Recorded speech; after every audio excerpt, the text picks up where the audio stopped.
Chapter 2191. Why? Why are you doing this to me?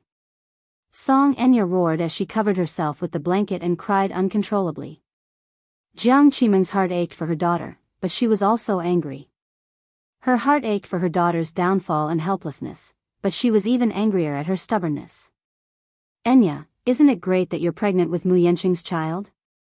Compared to Yaxia, Mu Yanqing is now in high demand. If this child works hard and becomes the head of the Mu family, then you'll definitely be the matriarch of the Mu family in the future. Although things are a little complicated, it's still a lucky hit. Carrying Mu Yaxia's child is better than carrying Mu Yaxia's child. Song Yunxi stayed at the side and did not say a word. Song Enya, on the other hand, did not make a sound. She hid under the blanket and saw a bulging figure, which seemed to be secretly crying, trembling slightly. She walked over and comforted her. Enya, don't be too sad. Think about it. It's very important for a woman to choose the right husband in her life. Marriage is a second reincarnation for a woman. As long as she's chosen well, she'll have a lifetime of happiness.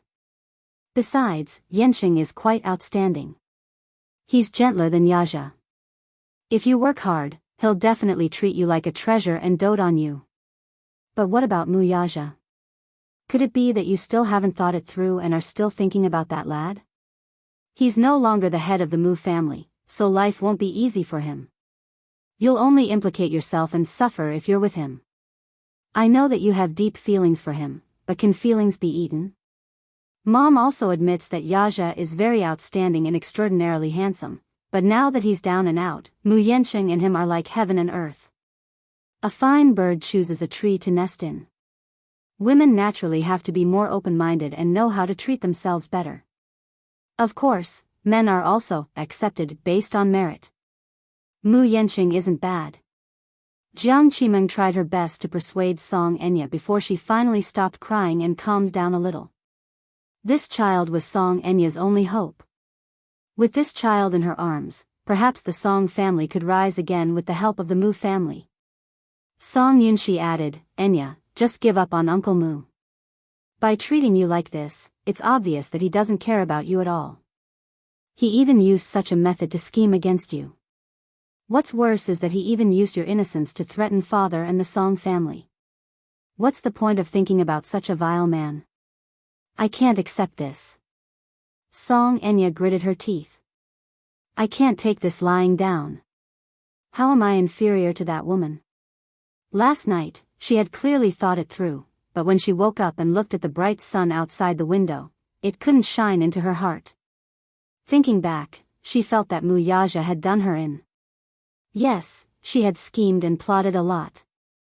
In order to be with the person she loved, she had indeed used dirty methods. But that was for the sake of loving him. She had never had any thoughts of harming him. When she thought about the artificial insemination, because her body was too weak, the failure rate of artificial insemination was too high. She would rather suffer more and use test tube babies. After much difficulty, she finally got pregnant. But in the end, what was the result? In the end, she was ruthlessly toyed with by the man she loved. This feeling was so painful that it was as if a knife was stabbing her heart and making her bleed. Chapter 2192. Right now, her hatred was bone and flesh. She loved, hated, and was infatuated with Mu Yaxia, but in the end, she felt more like a lively clown. In the end, all her efforts were in vain and she ended up as a joke. She had been on tenterhooks all this while, yet she ended up in such a state. Song Enya's heart was twisted, and she could not let it go. My daughter is so outstanding, it's clearly his fault. Daughter, let it go. Jiang Qimeng comforted her gently. Song Enya gritted her teeth for a while before she felt a little better. Brother Mu. Just you wait, one day, I'll make you pay for all the humiliation you've given me today. That night, Song Jinghua came back from a dinner party with a worried frown. Jiang Qimeng had just coaxed her daughter, but when she saw him looking gloomy and absent-minded, she could not help feeling worried. Jinghua, what's wrong with you? You don't look good. Did you go to the hospital today? He did not answer his mother's question and asked directly. Jiang Qimeng nodded. I did 2 tests, and the results showed that they're both Mu Yanqing's children. Song Jingguo was not happy about this, though. Instead, he said worriedly, today, I heard from a source that the Muse don't seem to know about this. Enya did a good job with this matter, so not many people know about it. It's only natural that the Muse don't know about it. That's not the problem. Huh? Then. Song Jingguo suddenly glanced at her from the corner of his eyes and said, Mu Linfeng intends to arrange a marriage for Mu Yanqing. Do you know about this? Jiang Qimeng was stunned as if she had been struck by lightning. A marriage alliance? Yes. I heard that they've already started looking for one, but I heard that Mu Linfeng is quite interested in the Lin's 3,000 gold ingots. Lin Shuya? Yes. Jiang Qimeng's expression gradually turned ugly as she said worriedly, the Lins are an impressive and prestigious family. Lin Shuya comes from a good family background. Not only is she well educated, but she's also the most doted on in the Lins. It's not surprising that Mu Linfeng has chosen her. But, what about Enya? Song Jingguo frowned and said, I'm thinking about that too. Jiang Qimeng suggested, why don't we have a chat with Yanchen? There's no need to rush. The 3rd daughter of the Lin family was very arrogant. If it were Mu Yaja, it would be fine, but she might not take a liking to Mu Yancheng. We can't rush this matter. Otherwise, the Song family will lose face. Then, let's endure it for the time being and act according to the circumstances. Is that what you mean? Yes. Song Jingguo nodded and suddenly asked with concern, how's Enya's mood? It's not stable at all. I've thought things through, but I can't get over the hurdle in my heart for the time being. Jiang Qimeng suddenly thought of something and asked nervously, what about that matter? The thing you promised Yaja yesterday. Hush money? Yes. Song Jingguo's face darkened, then he sighed and shook his head helplessly. Since he wants that piece of land, let's give it to him. Other than that, I can't think of any other way. This time, we'll let him get away with it for the time being. Is this really okay? That piece of land is worth a fortune. It can't be measured with money. Chapter 2193. Dad. At some point, Song Yinshi had been standing on the 2nd floor, listening to their conversation in silence. When he heard this, he could not bear to listen any longer and suddenly said, Dad, you don't have to be so afraid of this man anymore, right? Uncle Mu is no longer the head of the household and has nothing left. Do you have to be so wary of him? If you can't handle him, leave him to me. I know some brothers in the underworld. It won't be difficult for them to secretly take care of a poor boy with no power. Bastard. Song Jingguo looked up and scolded him. You don't know your place. What brothers in the underworld? Don't tell me you're referring to those people from the Gu family again? Didn't I tell you not to associate with the Gu family? You're still bothering those people behind my back, aren't you? Song Yunshi's face turned red. If you have the time, you should read more books and at least broaden your horizons. Do you think that Mu Yaja has nothing left even though he's no longer the head of the household? Song Jingguo suddenly snorted and said sarcastically, if such an arrogant boy didn't have a backup plan for himself, how could he have left so easily? Don't be fooled by how powerless he looks now. Even with his current strength, you won't be his match at all if you go head-to-head with him. When he was still the head of the household, he already had a lot of connections. Whether it's the underworld or the underworld, he has people in all walks of life. Don't try to hit a rock with an egg and be rebuffed. Song Yunshi's face turned pale at his words. She snorted indignantly, turned around, and stormed into the room. Bang! The door was slammed loudly. Song Jingguo was even angrier now. He scolded, looks like this boy has been spoiled rotten by me. He lost his temper just because I said a few words to him. Do these two siblings really want to anger me to death? Jiang Qimeng immediately comforted, Yunshi is still young and doesn't know any better. Don't be angry with him. However, Song Jingguo said disapprovingly, he's already in his 20s and he still says that he doesn't know any better. Then how can he be considered sensible? 70 or 80 years old? Do you only know how to be sensible now? Song Yunxi was standing in the living room. Even though the room was soundproof, he could still hear Song Jingguo's angry curses from the living room. His chest was filled with anger, but he had nowhere to vent it. Clenching his fists tightly, he punched the door a few times as if he did not feel pain. Only then did he feel a little better. Mu Yaja. That heartless man. If it wasn't for him, the Song family's family. No matter what, he could not take this lying down. He had to teach Mu Yaja a lesson. Otherwise, he wouldn't know how high the sky was and how deep the earth was. At the thought of this, Song Yunxi narrowed his eyes fiercely. His eyes were blazing with fury and ambition. Jingyi Private Clubhouse. This is the most luxurious private club near Dongjie. It's one of the 5 biggest clubs in Jing City. It has entertainment, conference, hotel. It has everything. Jingyi is the most luxurious private club. Just the membership fee for a year is several million. It's not something that ordinary people can afford.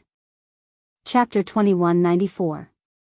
As a place exclusive to the rich, once night fell, some high-ranking officials, nobles, and descendants of the rich and powerful clans would gather here, indulging in debauchery and indulging in debauchery. Jingyi Private Clubhouse was the property of the Gu family. Therefore, the Gu family's power was concentrated in this area. In the swimming pool, Gu Jinglian was leaning against the side of the pool with a towel draped over his shoulder. He was holding a glass of dry red wine and sipping it casually. A man in a formal suit suddenly came over and knelt down beside the pool. He lowered his head and whispered in his ear, "Young Master Gu, there's a VIP guest who wants to see you." Gu Jinglian's almond-shaped eyes, which were originally closed for a nap, slowly opened. He glanced at him frivolously. When he heard that name, he suddenly drank the dry red wine in his glass in one gulp, then turned around and walked up the escalator. His well-built and well-defined body was soon exposed to the air. Transparent water droplets slowly slid down his body.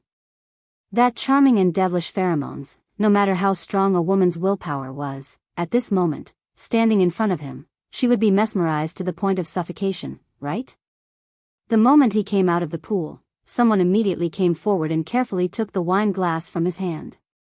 Then, another person respectfully came forward and draped a graceful and luxurious bathrobe over him. In the private room, Song Yunxi had already finished a whole bottle of red wine.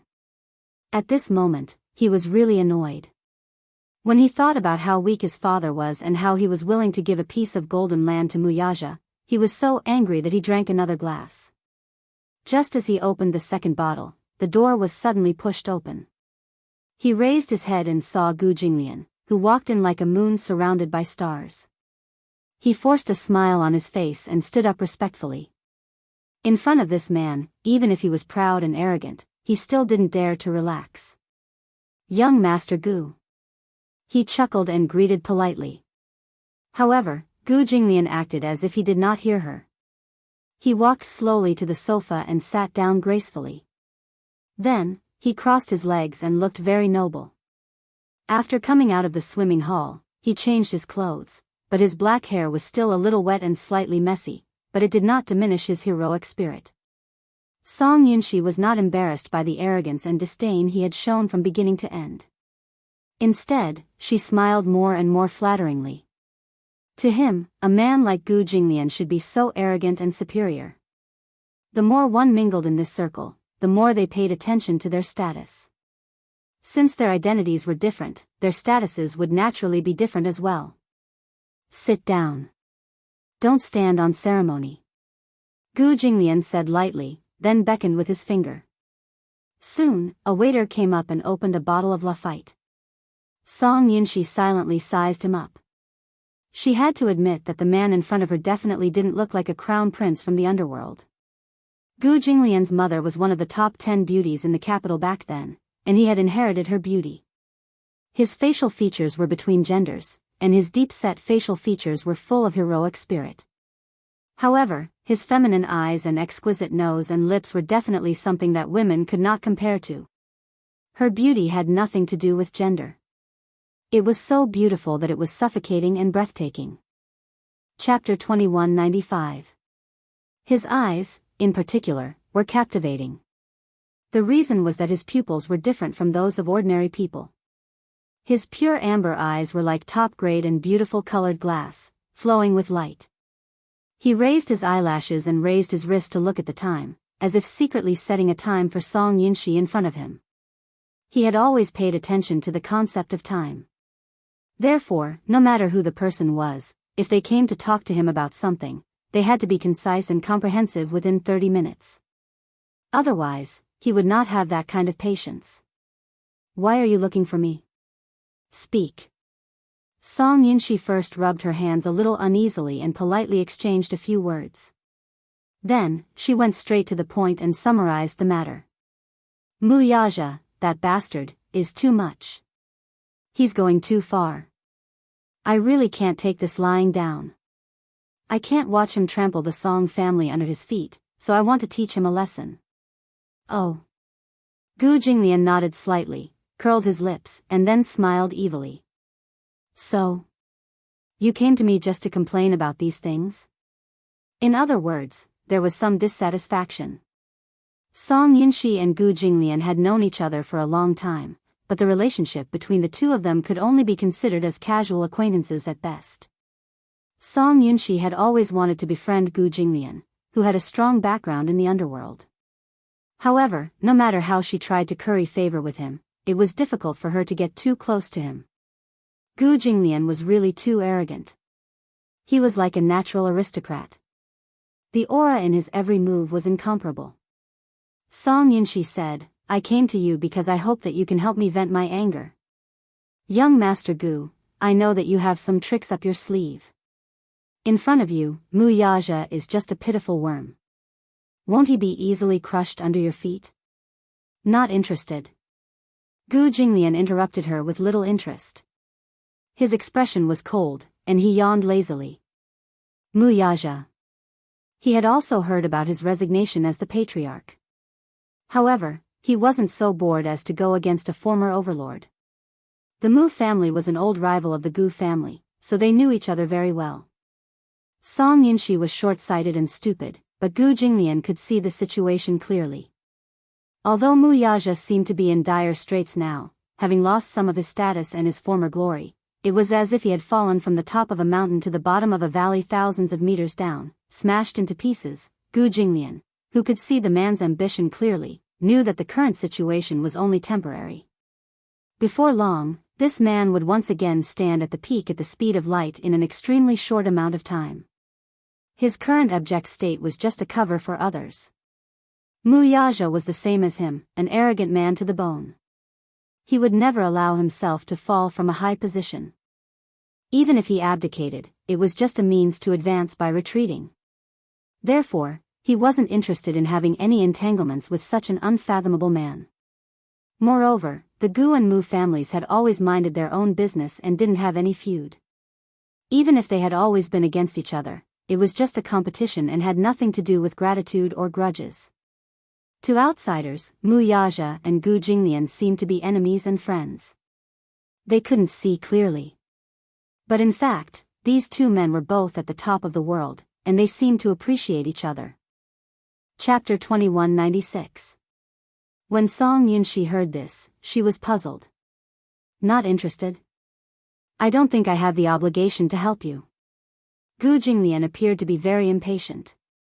After saying this, he stood up and walked towards the door. Song Yunxi immediately stood up and said, Young Master Gu, that's not what I meant. If you're willing to stand up for me, I definitely won't neglect you. You won't be short of remuneration either. As long as you can stand up for me, I definitely won't treat you unfairly. Gu Jinglian suddenly smiled and walked in front of him. He put his hands in his trouser pockets and bent down slightly to face him. He said evilly, What makes you think that I'll provoke an enemy who's as powerful as me for a person whose name I don't even remember? Song Yunxi's eyes widened in surprise. A cold glint flashed across Gu Jinglian's eyes. He reached out his hand and grabbed his chin with his slender fingers. He lifted his chin and sized him up. Song Yunxi's stubborn and unconvinced face looked so childish. Gu Jinglian suddenly tilted his head to the side. A sinister look appeared on his devilishly handsome face as he said, "For a man of Mu Yaja's stature, you either don't go against him, or you should be prepared to die together with him. Leave no room for negotiation and get rid of him completely." After a pause, he asked slowly, "How much are you going to pay? How much do you want? How much do I want?" Gu Jinglian seemed to have heard a funny joke and said coldly, "You don't seem to know the rules very well." "What do you mean?" Gu Jinglian patted his face. It was a humiliating action, arrogant and frivolous. Song Yunxi gritted her teeth because of this humiliating action. However, she heard him say, "Mu Yaja is worth hundreds of millions. Can you afford to buy his life?" As he spoke, he shook him off, smiled coldly, turned around, and lit a cigarette. Gu Jinglian took a puff of smoke and narrowed his eyes. He said casually, "Kid, this complicated world is not as simple as you think. Don't think that just because your father is the mayor, you have the right to come here and make a fool of yourself. Get lost." After that, the waiter draped the black suit over his shoulders, leaving the two empty sleeves beside him as he walked towards the door in a carefree manner. Song Yunxi couldn't stand it anymore. She stood up and shouted at his back, "Stop right there." Even though he had shouted those two words with great vigor, Gu Jinglian seemed to be disdainful of his words and left without a word. He didn't know where his confidence came from, or perhaps it was the bottle of red wine he drank. With the help of the alcohol, he vented all his dissatisfaction and humiliation. "I think you just don't have the guts, right?" He claimed to be the crown prince of the Gu family, but unexpectedly, he was also a coward. He said so much in a dignified manner, but in fact, he didn't dare to play with Mu Yaja. The dignified Gu Jinglian only has this much courage. After venting her anger, she finished. In her anger, Song Yunxi kicked the short table beside her. The wine glass on the table tilted and fell to the ground, shattering into pieces. The waiters in the private room looked at him strangely, or with a hint of fierceness. However, Song Yunxi was drunk. She didn't care whose territory she was in and shouted, "What are you looking at? A bunch of cowards." Ha! Chapter 2197. In the end, when he dragged his tired and drunk body and was about to leave, a group of men in black suddenly rushed into the private room. At this moment, Song Yunxi was so drunk that she was staggering. She glanced at the crowd and shouted unhappily, "What are you looking at? You guys?" The man in the lead smiled majestically and said, "Young Master Song, you haven't paid your bill for tonight." "What bill?" Song Yunxi said angrily, "Didn't I just drink 2 bottles of red wine?" The man signaled with his eyes, and the waiter handed over the bill expressionlessly. Song Yunxi took it and glanced at it. She immediately exploded with anger. 88 million? Yes. Young Master Song, pay the bill before you leave. They were obviously making things difficult for him. This was the Gu family's territory. What he said just now was undoubtedly looking for trouble in their territory. If they heard that someone dared to humiliate their master, they would naturally think of ways to make Song Yunxi uncomfortable. 2 bottles of dry red wine for 8 million, plus the wine glass you broke, 880,000. Young Master Song, pay the bill. Bullsh*T. What kind of wine is so expensive? You're obviously blackmailing me, aren't you? Just pay directly. Don't talk nonsense with us. If you don't pay, we won't be polite. Song Yunxi slammed the table. She was drunk and was not afraid of them at all. She shouted with her tongue out, "Do you know who I am? My father is the head of the sh*T organization. What can you do to me?" Ha ha ha. When the group of people heard this, they roared with laughter. Song Yunxi was so embarrassed that her face and ears turned red. She thickened her neck and said angrily, "What are you laughing at?" One of them said contemptuously, "Bullsh*T head of the sh*T organization. Even if the Heavenly King is here, he can't talk about the law. Young Master Song, you're standing on the Gu family's territory. Here, you have to follow our rules. If you don't pay, you can do whatever you want. Then don't blame us for being impolite. As he spoke, the man ordered his subordinates, go, this brat dares to go back on his word. Show him some tricks. As soon as he finished speaking, a group of brothers behind him immediately rushed up and surrounded Song Yunxi, punching and kicking her. Song Yunxi was from the June team. After all, she had practiced martial arts. However, she was drunk after all. Her punches were light and without any strength. Soon, she was defeated and beaten to a pulp. 10 minutes later, at the back door of the clubhouse, Song Yunxi was kicked out like a piece of garbage. She fell to the ground with a bloody nose and a swollen face. That man mocks him, you don't have money and you come to Jingyi. Idiot. Everyone laughed and closed the door. Song Yunxi staggered to his feet. He touched his nose and felt a sharp pain from a dislocated bone. He lowered his head and saw a pool of blood on his palm. He clenched his teeth and turned around, but he soon fell down again after taking a few shaky steps. That person walked into the meeting room. Gu Jinglian sat in front of the table and flipped through the documents calmly. Then he heard his subordinate report respectfully, young Master Gu, the trash has been cleaned up. Gu Jinglian didn't even raise his eyelids and said, in the future, open your eyes and look carefully. Don't let any dog in. Yes, I understand. Gu Jinglian suddenly thought of something and asked calmly, is she dead? Chapter 2198. Gu Jinglian closed the document and said coldly, it's such a cold day. Get a car to send him to the hospital. It's bad luck if he dies here. Okay. It's Lunar New Year's Eve tomorrow. Mu Yaja was reading in the study when Yun Shishir walked into the study. She rested her head on his shoulder and smiled happily. Her eyes were sparkling and she looked very excited. After Yu Yu's reminder, she checked the calendar and confirmed that it would be Lunar New Year's Eve tomorrow night. She was overjoyed. After all, this was the first time she and Mu Yaja spent New Year's Eve together. She was looking forward to it. Mu Yaja, however, remained unmoved and continued flipping through his book. His emotions appeared to be calm as he hummed in acknowledgement. Oh. Yun Shishir was unhappy with his cold attitude. She pushed his book away and forced him to look at her. She said seriously, it's going to be Lunar New Year soon. Don't you look forward to it? Look forward to what? Yun Shishir was a little unhappy. You don't seem to be looking forward to the Lunar New Year? Mu Yaja was stunned for a moment before he smiled faintly. I've never celebrated the Lunar New Year before, so I feel that it's no different from other days. How is that possible? There are many things to celebrate the Lunar New Year. For example, today is the night before the Lunar New Year's Eve. You're not allowed to be busy. Let's prepare for Lunar New Year's Eve together. Before Lunar New Year's Eve, Yun Shishir started to get busy. First, she had to clean the house.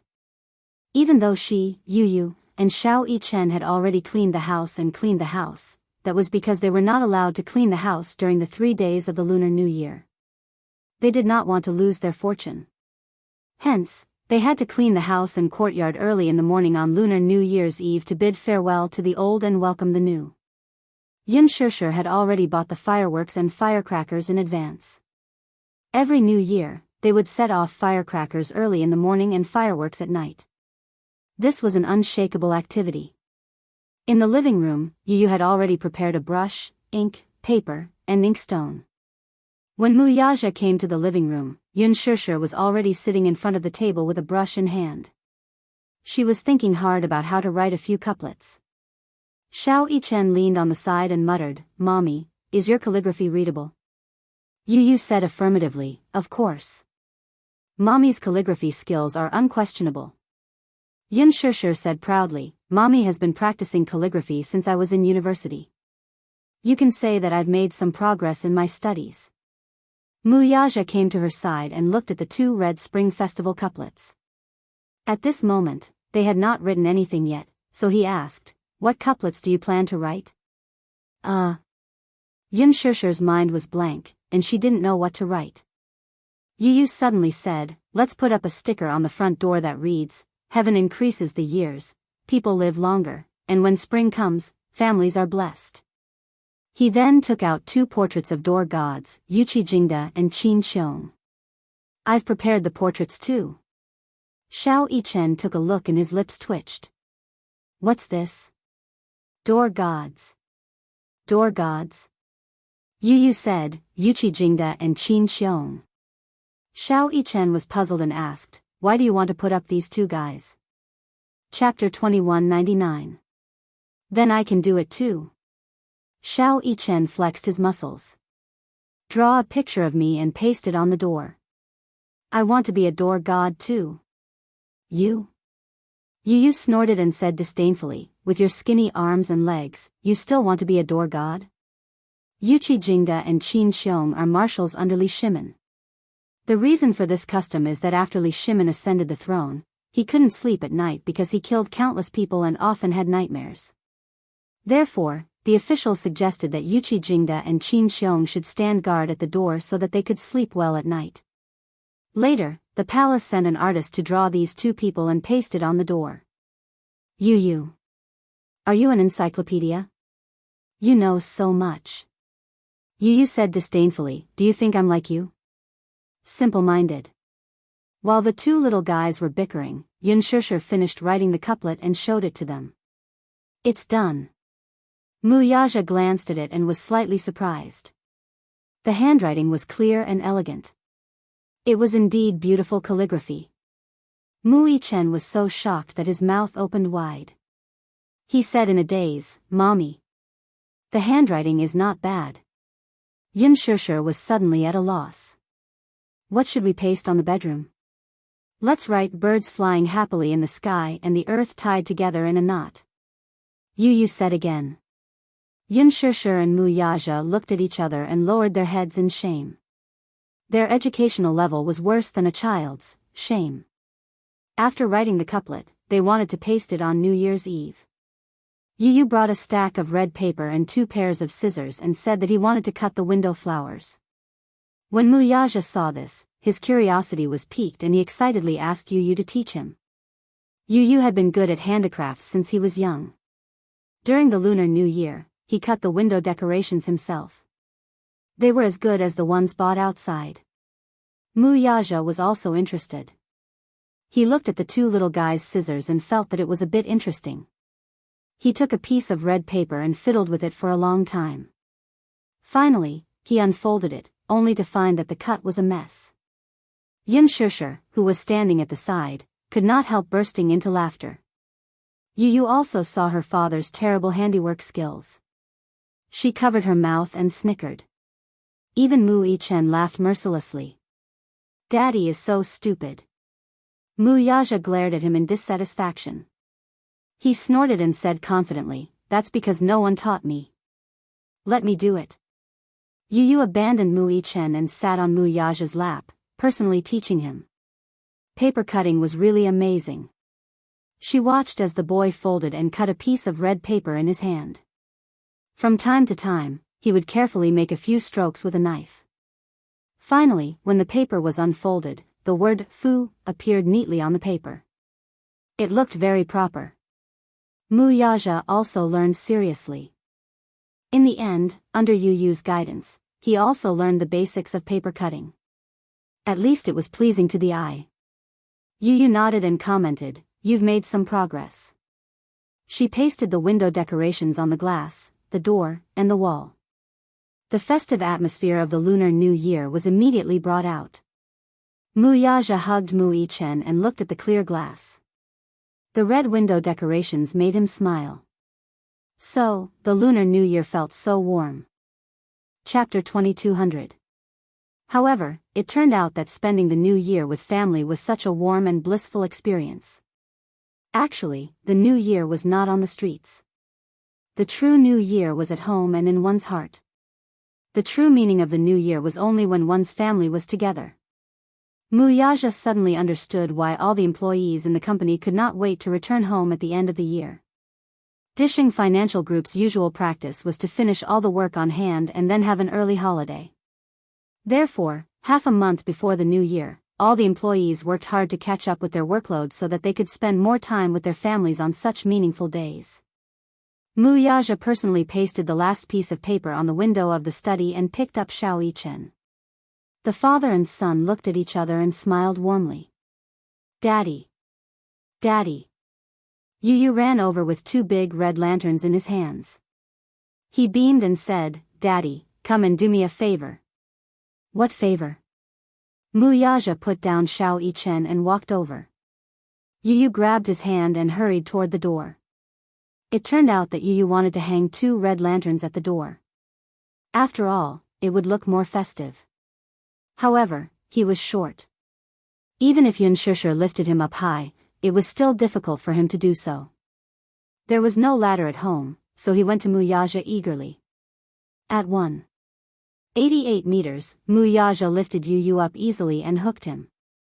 After Yu hung the lanterns, the festive atmosphere was immediately apparent. As it was nearing New Year's Eve, Yuanshishir drove to the supermarket and decided to buy the vegetables and meat for the New Year's Eve dinner in advance. She also prepared some dumpling wrappers to make dumplings. It was New Year's Eve, after all. It was a custom for everyone to sit together, make dumplings, and eat dumplings together. After buying the groceries, Yuanshishir suddenly thought of something and suggested, "Let's invite Xiao Jie to join us for the New Year's Eve dinner. It's just an extra pair of chopsticks with more people. It'll be livelier." "Okay." Yu agreed and was quite interested. Wuxia did not have any objections.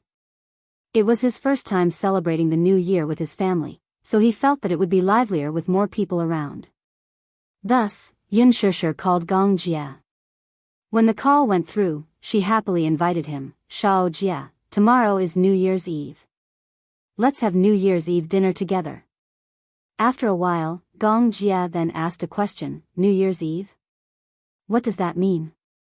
Yuanshishir she had suddenly forgotten that when she and little Jie were still young, they did not have a proper New Year's celebration. She vaguely remembered that her mother was short of money at that time. On New Year's Eve, having meat and fish was already considered a good New Year's celebration. When his mother was not around, little Jie should have grown up overseas and could be considered half a foreigner.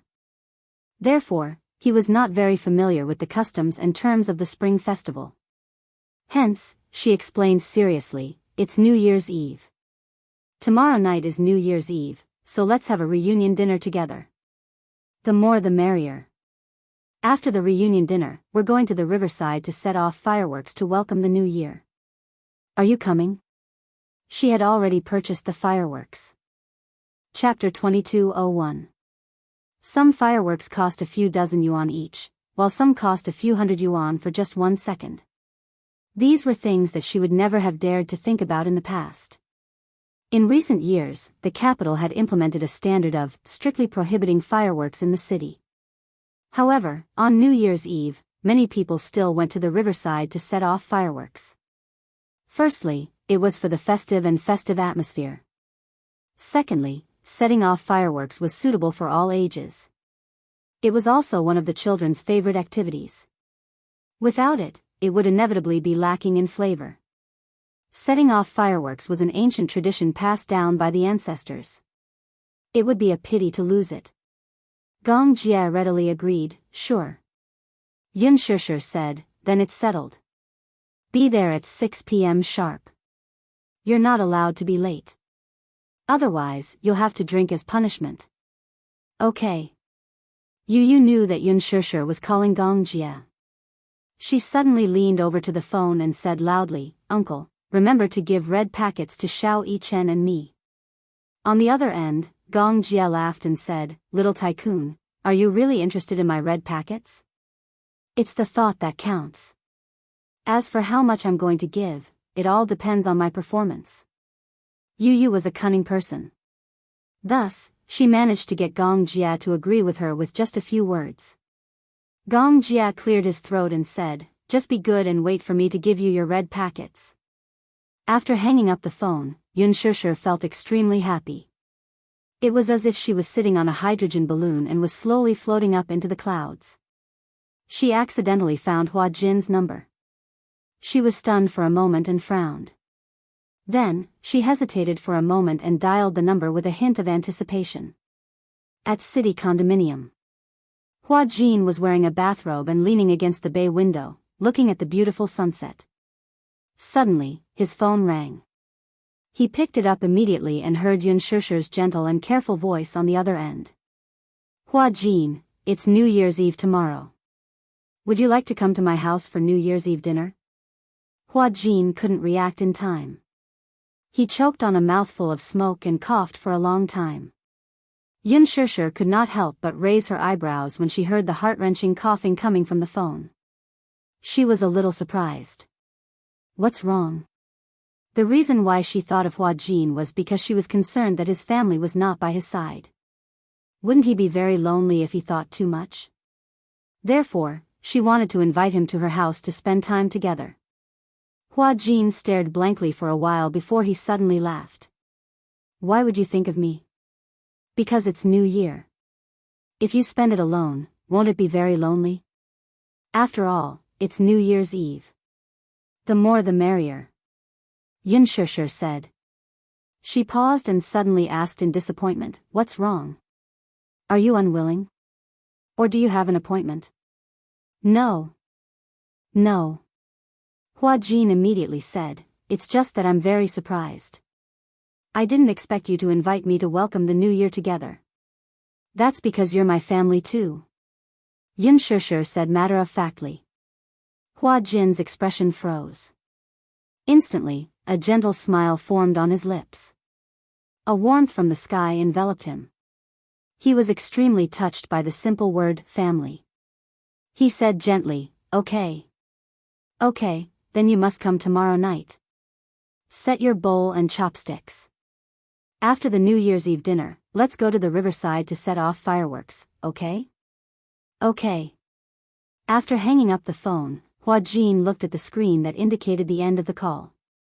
However, he could not stop smiling. His heart felt extremely warm. Chapter 2202. In such a bustling city, on such a cold winter day, he actually felt that he was no longer alone. It was great to be able to celebrate the new year with everyone. When Song Jinghua received the call from the hospital, he was inevitably shocked. When he rushed to the hospital with Jiang Qimeng, he saw Song Yunxi lying in the intensive care unit. His face was bruised and swollen, and his legs and arms were broken in several places. It was almost New Year's Eve, and he was actually lying in the hospital on New Year's Eve. He instantly felt that he had hit the jackpot. This kid was still fine yesterday, but he went out in the middle of the night. When he turned around, he received a notice from the hospital saying that he was lying in the hospital. When he rushed over, he saw that he was badly injured. It was obvious that he had been beaten up like this by someone. Jiang Qimeng felt as if a knife was being twisted in her heart. She threw herself at the bedside and cried. Yunxi. Yunxi, however, after calling for a long time, Song Yunxi did not have the strength to respond. He was still in a semi-conscious state. His mind was muddled, and his jaw had been dislocated. He could not open his mouth or speak at all. Jiang Qimeng gritted her teeth and cursed, which bastard did this to our child? It's New Year's Eve. How unlucky. Song Jinghua stood by the bed and frowned as he sized up the child. He was so angry that he could not speak. Where did this kid go last night? It's obvious that he was beaten up by someone. Where the hell did he go? Tears streamed down Jiang Qimeng's face and she couldn't say a word. Song Jinghua suddenly felt frustrated. He slammed the bedside table and scolded, cry. Cry. You only know how to cry. She only knew how to shed tears whenever something happened to her.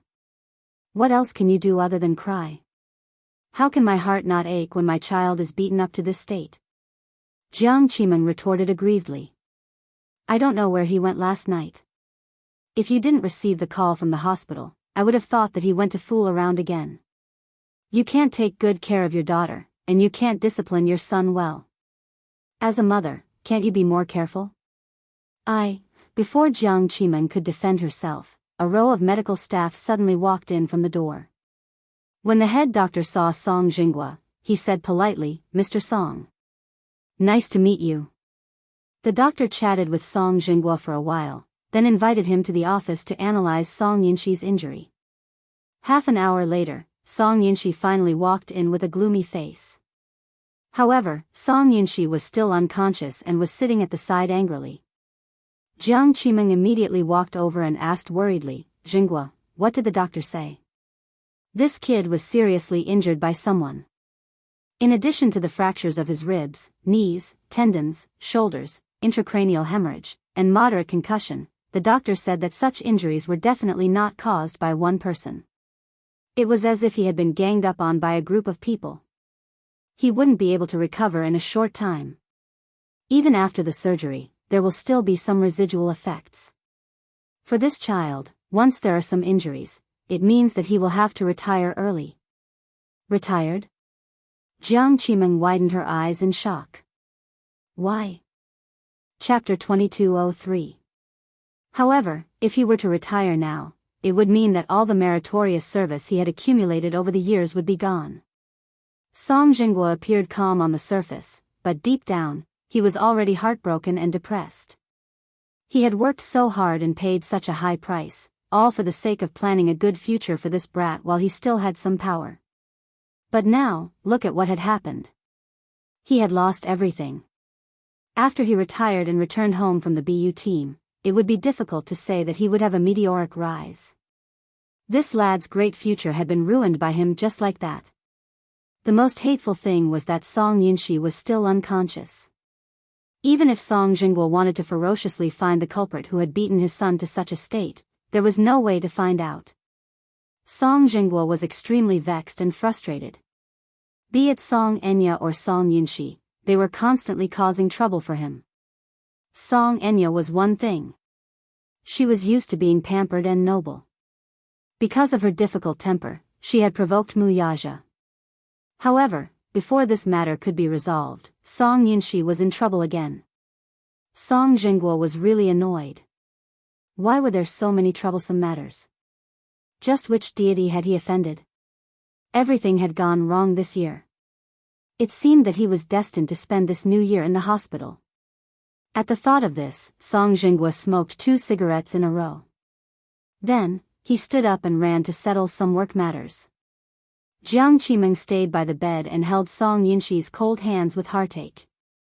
She could only cry non-stop as if this was the only way to vent some of the depression in her heart. Early in the morning of New Year's Eve, Yun Shishir got out of bed. As the grandest lunch of the year, the reunion dinner on New Year's Eve was indispensable. The family had to be complete, and the dishes had to be sumptuous. No matter where they worked, they had to return home covered in dust and sit at the table to have a reunion dinner and share the joy of family. There were also many things to pay attention to at the reunion dinner. The must-have dish for lunch was fish, which meant that there was more than enough every year. There had to be chicken, which meant good luck, tofu and cabbage, which meant happiness and wealth, fans, which meant longevity and good luck.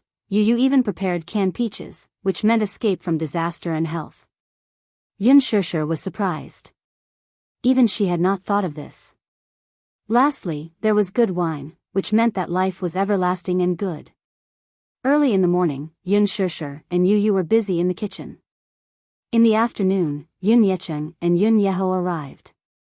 Yun, of course, she had not wanted to invite her mother and daughter to her to invite to the New Year's Eve dinner. However, she didn't want to invite them. The mother and daughter trio were all top-notch. If she invited them, it would be hard to avoid making things unpleasant again. She didn't want to bring bad luck to the family during the new year. But when he thought about it, he felt rather embarrassed. Speaking of which, one was her aunt, and the other was her elder sister. If she forgot about them just like that, it would be hard to avoid being heartless. Yun Shishir was caught in a dilemma and felt very conflicted. In fact, before this, Xiang Yu had called Yun Yecheng and told him that the family would have a meal together on New Year's Eve. Chapter 2204. Thus, she said, "It's New Year's Eve. My brother and I will just eat at home.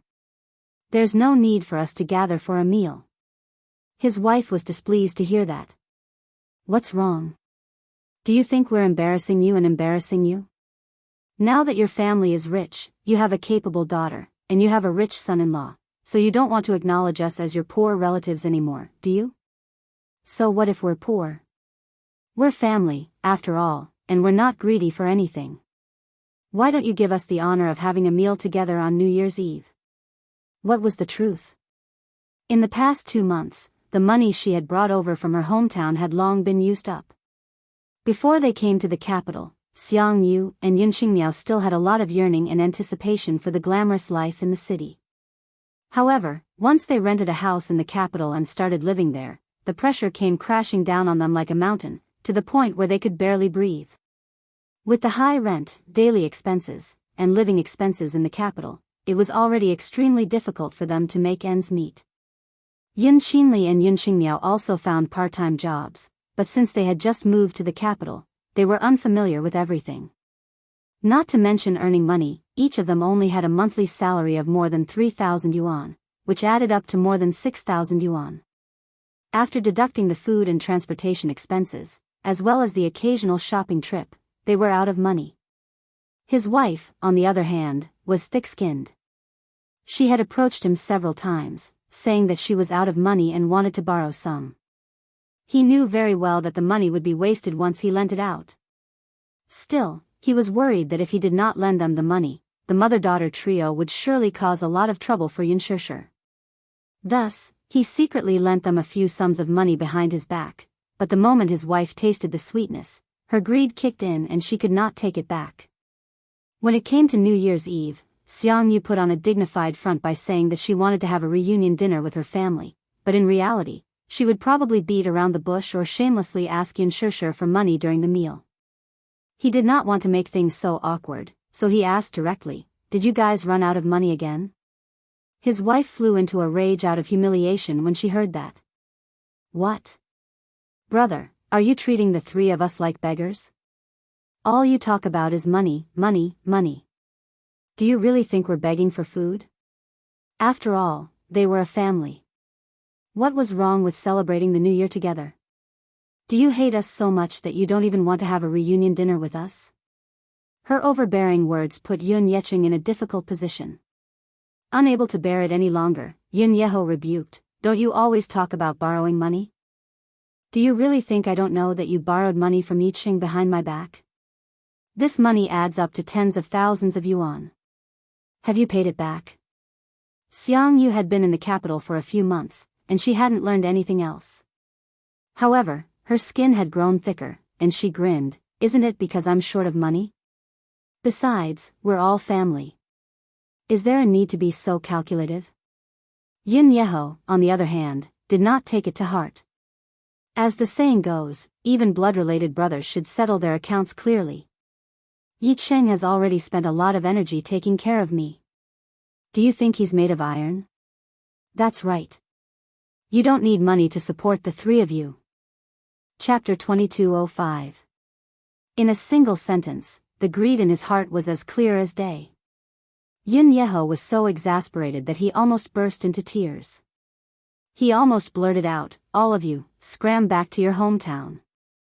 If you don't have the capability, why are you all here in the capital?" Yun Yecheng immediately stopped him, saying that they should not quarrel during the new year. After all, they were a family. Hence, he pulled Yun Shusher to the side and said, "Shusher, I have a presumptuous request. Since it's New Year's Eve today, please invite your aunts over for a reunion dinner at noon. I don't want to make things difficult for you, but they seem to be clinging on to you and insist on having a family reunion dinner. Most importantly, I don't want to make things difficult for your uncle, so please invite them over for lunch to shut their mouths and prevent them from gossiping about you behind your back. After lunch, I'll send them back in a taxi." Yun Shusher readily agreed. Lunch was supposed to be a family reunion, so it was not a demanding thing to invite them over for a meal. However, when Xiangyu and her daughter came, the festive atmosphere was diluted by a lot. Logically speaking, no matter how close a relative was, they should not come empty-handed. A carton of milk, a tin of biscuits, or even a small toy to coax the child should at least show their sincerity. Although Yin Shishir did not care about their etiquette, she could tell from their actions that they were sincere. But when Xiang Yu came to the door, not only did she come empty-handed, she didn't even bother to change her shoes as she barged straight into the house. Wow! Shishir, where's your big villa? It's so grand. I saw it the moment I entered the house. Only the rich live here, right?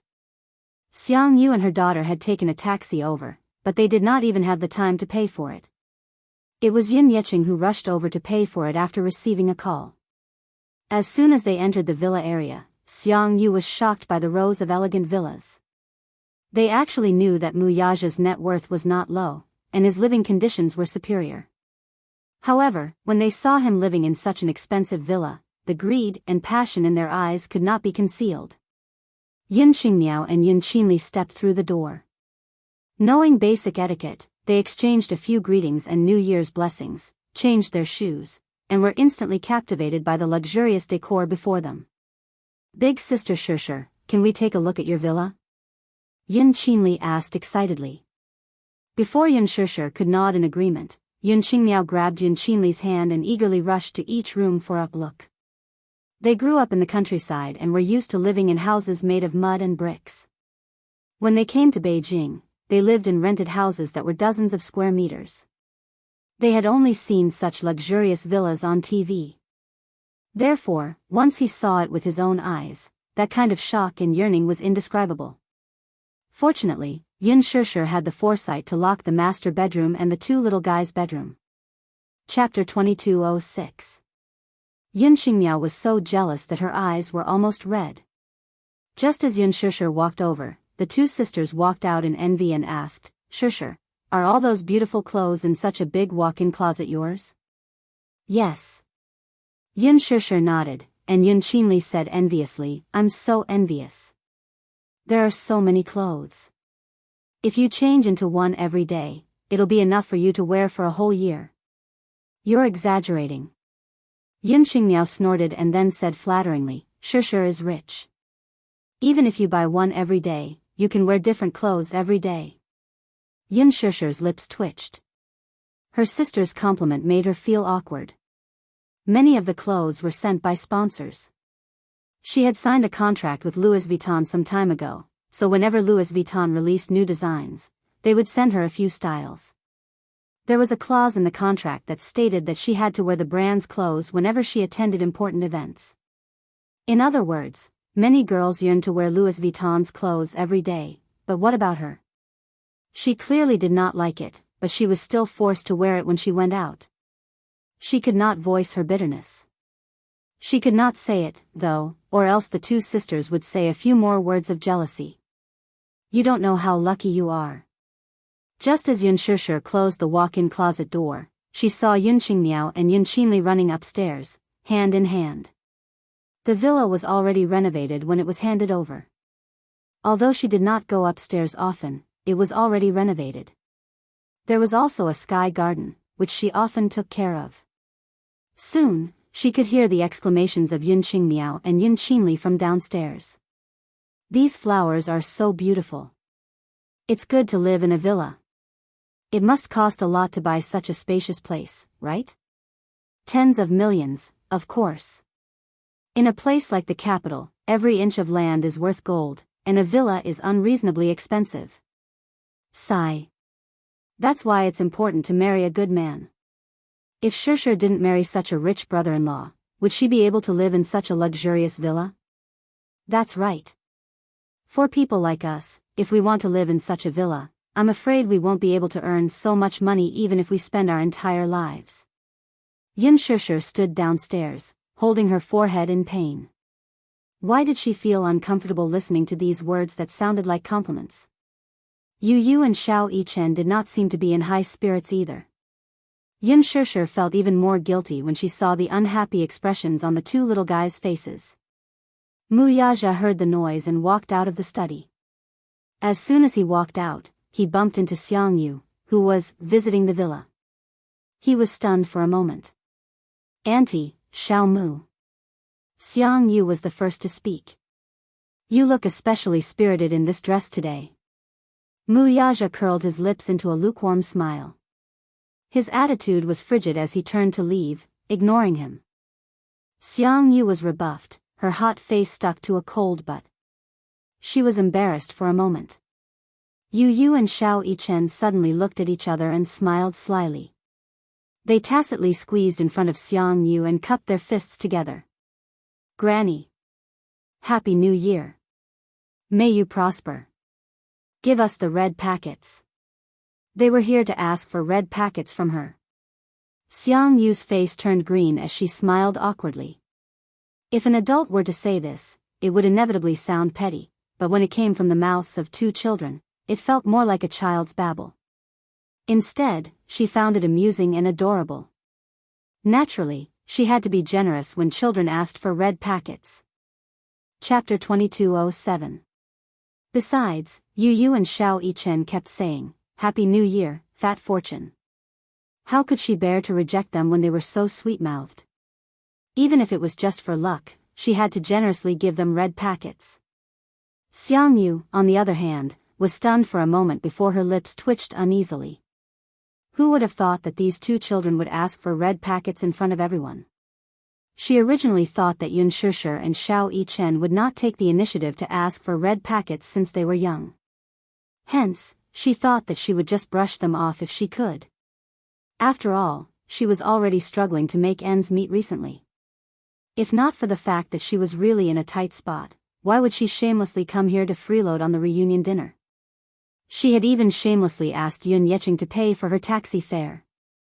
Were these two children deliberately making a fool of themselves by asking her for red packets at this time? She was at a loss as to what to do. Yu's face fell when he saw her standing there in a daze, unable to get a red packet out of her. He could not help feeling a little disappointed. Don't tell me that Grandma didn't prepare red packets for Yu and Xiao Yichen? How stingy. Xiao Yichen covered his mouth and chuckled before saying in disdain, Grandma, don't tell me that you can't even give us a few hundred yuan as red packets. It's New Year's Eve tonight. Not only did you come empty-handed, but you didn't even prepare red packets. Don't tell me you came here to freeload. The two little fellows echoed each other, and Xiangyu's face was completely stripped bare. If it were Yun Shishir who said such words, it would inevitably come off as harsh, unreasonable, and even mean. However, when it was these two little lads who said it, it made people laugh. While they laughed at the children's nonsense, they did not think that these two children were being rude. After all, Xiangyu's every word and action were just like what these two little lads had said. It was obvious that they were here to freeload on the reunion dinner. She didn't even prepare a red packet for the child. It was inevitable that the child would despise her. Xiangyu immediately squatted down in front of the two children and said awkwardly, It's not that I didn't prepare anything. I didn't bring any red packets with me. There was a traffic jam on the road. They came too hastily and were not prepared. It's all your fault. Don't blame me. Tomorrow, I'll prepare it for you, okay? So you didn't bring any red packets. Grandma, wait a moment. With a mischievous grin, he ran to the living room and pulled open a drawer to retrieve a stack of brand new red envelopes he had just bought from the supermarket. Taking out 2 envelopes, he ran to his mother and passed them to her.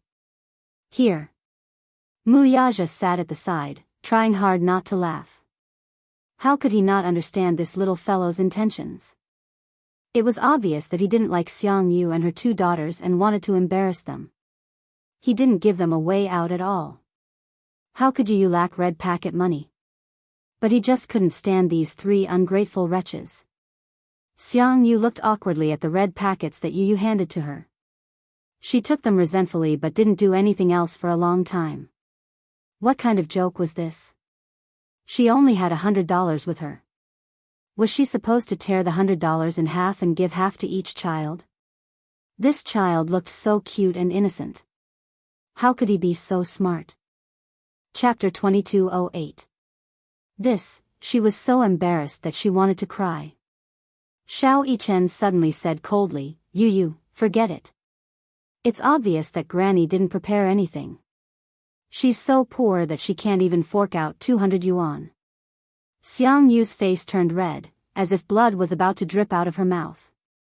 Yu Yu furrowed her brows in dissatisfaction. Granny doesn't care about us at all. She didn't even prepare a red packet for us. How sad. Yun Yeqing and Yun Yeho looked at each other, feeling like crying and laughing at the same time. As for Yun Yeho, he did not know whether to laugh or cry. At the same time, he felt extremely ashamed of his wife. He could not bear to see his wife being laughed at by the two children, so he quickly said, Yu Yu, Xiao Yichen, Grandpa has prepared red packets for you too. Come. Yu Yu and Xiao Yichen held hands as they walked to Yun Yeho. They saw him sitting in his wheelchair and taking out two thick red packets from his canvas bag. He had secretly packed them beforehand. Ever since he came to the capital, his hometown would regularly send him subsidies despite his physical disability. Plus, he could not stay idle. When Yun Yeqing went to work, he would do some handicrafts at home or do some simple chores. Thus, he managed to save up a small sum of money. The two red packets did not look thick, but they were a token of his sincerity. It was the new year, after all. Red packets should be given for the festive occasion. When Yun Yeqing saw this, he immediately stopped him. Yeho, forget it. You don't have much money on you. Save it to buy something for yourself. It's enough that the two children know your sincerity. Oh, dear. Brother, it's the new year. Giving red packets to the children is more or less for the sake of happiness. It won't save much money. Yun Yeho insisted on giving them a red packet. He pulled Yu Yu and Xiao Yichen over and stuffed them into each of their hands with a smile. Yu Yu glanced at Yun Yeho's rough fingers, some of which were still wrapped in bandages. She didn't even need to think about how Yun Yeho had earned all this money.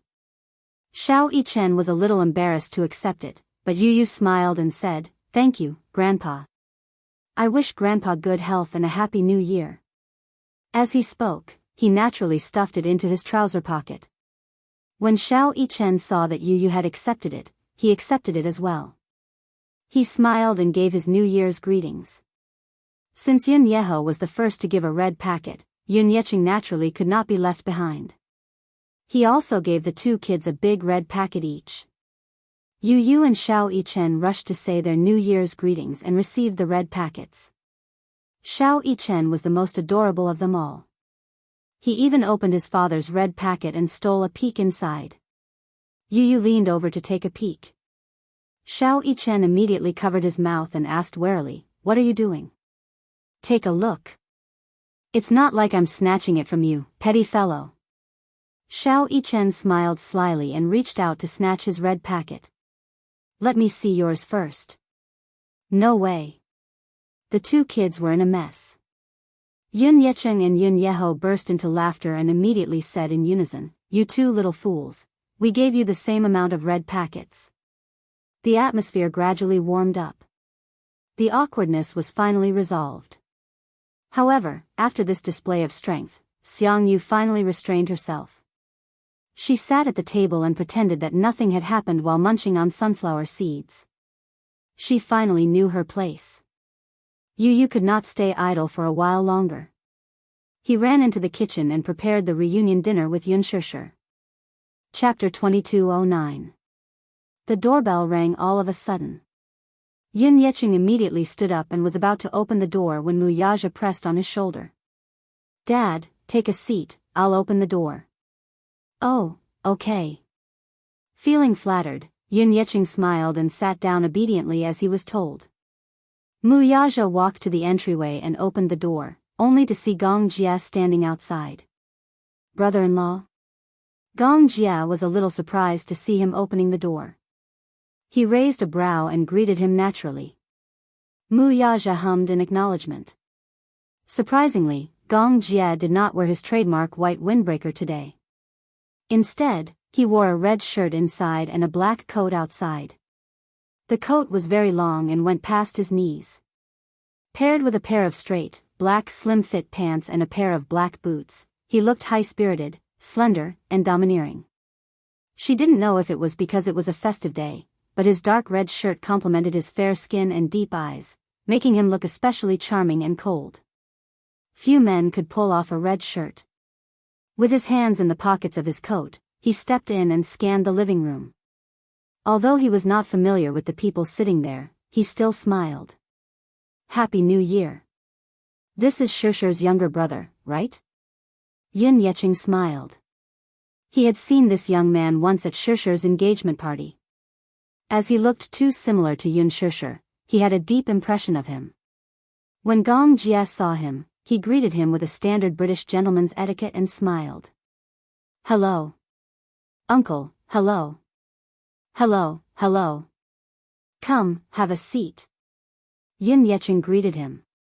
The reunion dinner isn't ready yet. Have some melon seeds and peanuts first. When Xiao Yichen saw Gong Jia, he immediately went up to him like a happy little bird. He jumped around him and chirped, Uncle, Happy New Year. May you be prosperous. In other words, give me the red packet. Gong Jia was stunned for a moment. Then, he slapped his forehead heavily and lowered his head guiltily. He said in a remorseful tone, Xiao Bao, Uncle forgot to prepare the New Year's money. What should I do? Boom. Xiao Yichen's face crumbled as if the sky and earth had split open. He pursed his lips, looking very unhappy. What he was looking forward to the most today was Gong Jia's red packet. Last night, Yu had secretly told him that Gong Jia was a super-rich man. He was filthy rich and had a net worth of hundreds of millions. During the New Year last year, Gong Jia had sent Yu a red packet. The way he sent the red packet was simple and crude. This guy had directly transferred $10 million to Yu's account. Yu was taken aback at that time. 10 million, and in pounds? This was even better than winning the lottery. Xiao Yichen's eyes widened. Oh, God. He had never seen such a sizable red packet before. The biggest red packet he had received during the New Year was from Wuxia. A few million was already an astronomical figure. Therefore, Xiao Yichen had been looking forward to Gong Jia's red packet. He had even prepared his bank account for it. In the end, Gong Jia told him that he had not prepared his New Year's money. Mu Yichen's face darkened at once. Uncle is so stingy. Chapter 22:10. Gong Jia could not help but laugh as he carried the boy from behind and placed him on his lap. Mu Yichen, however, did not want to bother with him. Crossing his arms, he turned his face away in a huff, refusing to look at him. Gong Jia deliberately teased him by kissing his rosy cheeks. Seeing that Mu Yichen was not in a good mood and did not want to bother with him, he carefully squeezed his little hand and frowned slightly. Xiao Yichen, are you angry? Uncle, you're so petty. Why should I bother with you when you didn't even prepare a red packet? Xiao Yichen grumbled matter-of-factly. Coincidentally, Yun Xingmiao and Yun Qinli were coming down from upstairs. The two of them toured the villa, chatting as they went downstairs. However, just as they reached the living room, they saw Gong Jia sitting at the table with Xiao Yichen in his arms. Their faces turned cold as if a basin of ice water had been poured over them. Yun Xingmiao, in particular, looked extremely ugly. Her memory of this man was still fresh in her mind. During Yun Xiaoxia's engagement ceremony, she had wanted to get close to Gong Jia to inquire about his identity, but all she did was lightly touch his sleeve and this man mercilessly splashed wine all over her. This had practically become a shadow in her heart. The moment she saw this man, she shrunk her shoulders in fear and did not dare to go to the table. Instead, she hid in the living room like a coward. Yun Qinli, on the other hand, was natural and unrestrained as she went to the table and sat down beside her mother. Mom, shut up. Be quiet and don't talk nonsense. Her mother immediately warned her. Yun Qinli was naturally obedient. She obediently shut her mouth and didn't say anything more. On the other end, Gong Jia was still trying his best to coax Xiao Yichen, but Xiao Yichen seemed to be deliberately arguing with him and ignored him. Gong Jia was at his wit's end and could only take out a small and exquisite gift box from his pocket. He did not prepare a red packet because he felt that it was tacky. He had carefully prepared gifts for each of them. She had originally planned to give them the gifts after midnight on New Year's Eve. However, seeing Xiao Yichen's sullen face, she had no choice but to coax him. Little Yichen was sulking when he suddenly felt the man behind him raise his head and move his hand. The next moment, the man opened his palm in front of him, revealing an exquisite and small gift box. Yes. It's a New Year's gift for you. He coaxed gently. Little Yichen raised an eyebrow in surprise. He was clearly surprised. New Year's gift? Red packets are so tacky. The man's lips curled into a smile. I've prepared it for you. I think you'll like it. Xiao Yichen's eyes lit up slightly. He took it curiously and couldn't wait to open it. However, from the corner of his eyes, he caught a glimpse of Gong Jie's playful gaze. Then, he cleared his throat and pretended to be reserved. What gift is this? Open it and take a look yourself. You'll know. Xiao Yichen nodded and gently opened the gift box. Under everyone's gaze, Xiao Yichen took out a gorgeous key from the gift box. The key ring had a retro design and was carved with the texture of a luxurious yacht. It was especially exquisite and delicate, and one could tell at a glance that it was handmade. The design of the key was also very unique. It was designed to look down on the yacht. On the back of the key was a string of words in English, the star. It was especially shiny. Chapter 22:11. In particular, there was a 1-carat diamond inlaid in the center of the tail, which was dazzling and mesmerizing under the light. Putting everything else aside, the rare diamond inlaid in the key alone was priceless. Yun Qinli and Xiang Yu were immediately dazzled by the diamond on the key. They didn't know what kind of key it was, but the dazzling diamonds on the key were an eye-opener for them. If the diamonds were real, they would be worth a lot of money. Is this Mu Yichen's New Year's gift? Isn't it a little too extravagant? Mu Yichen was drooling uncontrollably. The Star was the world's top private yacht. This private yacht had only been launched 2 years ago after countless long construction periods.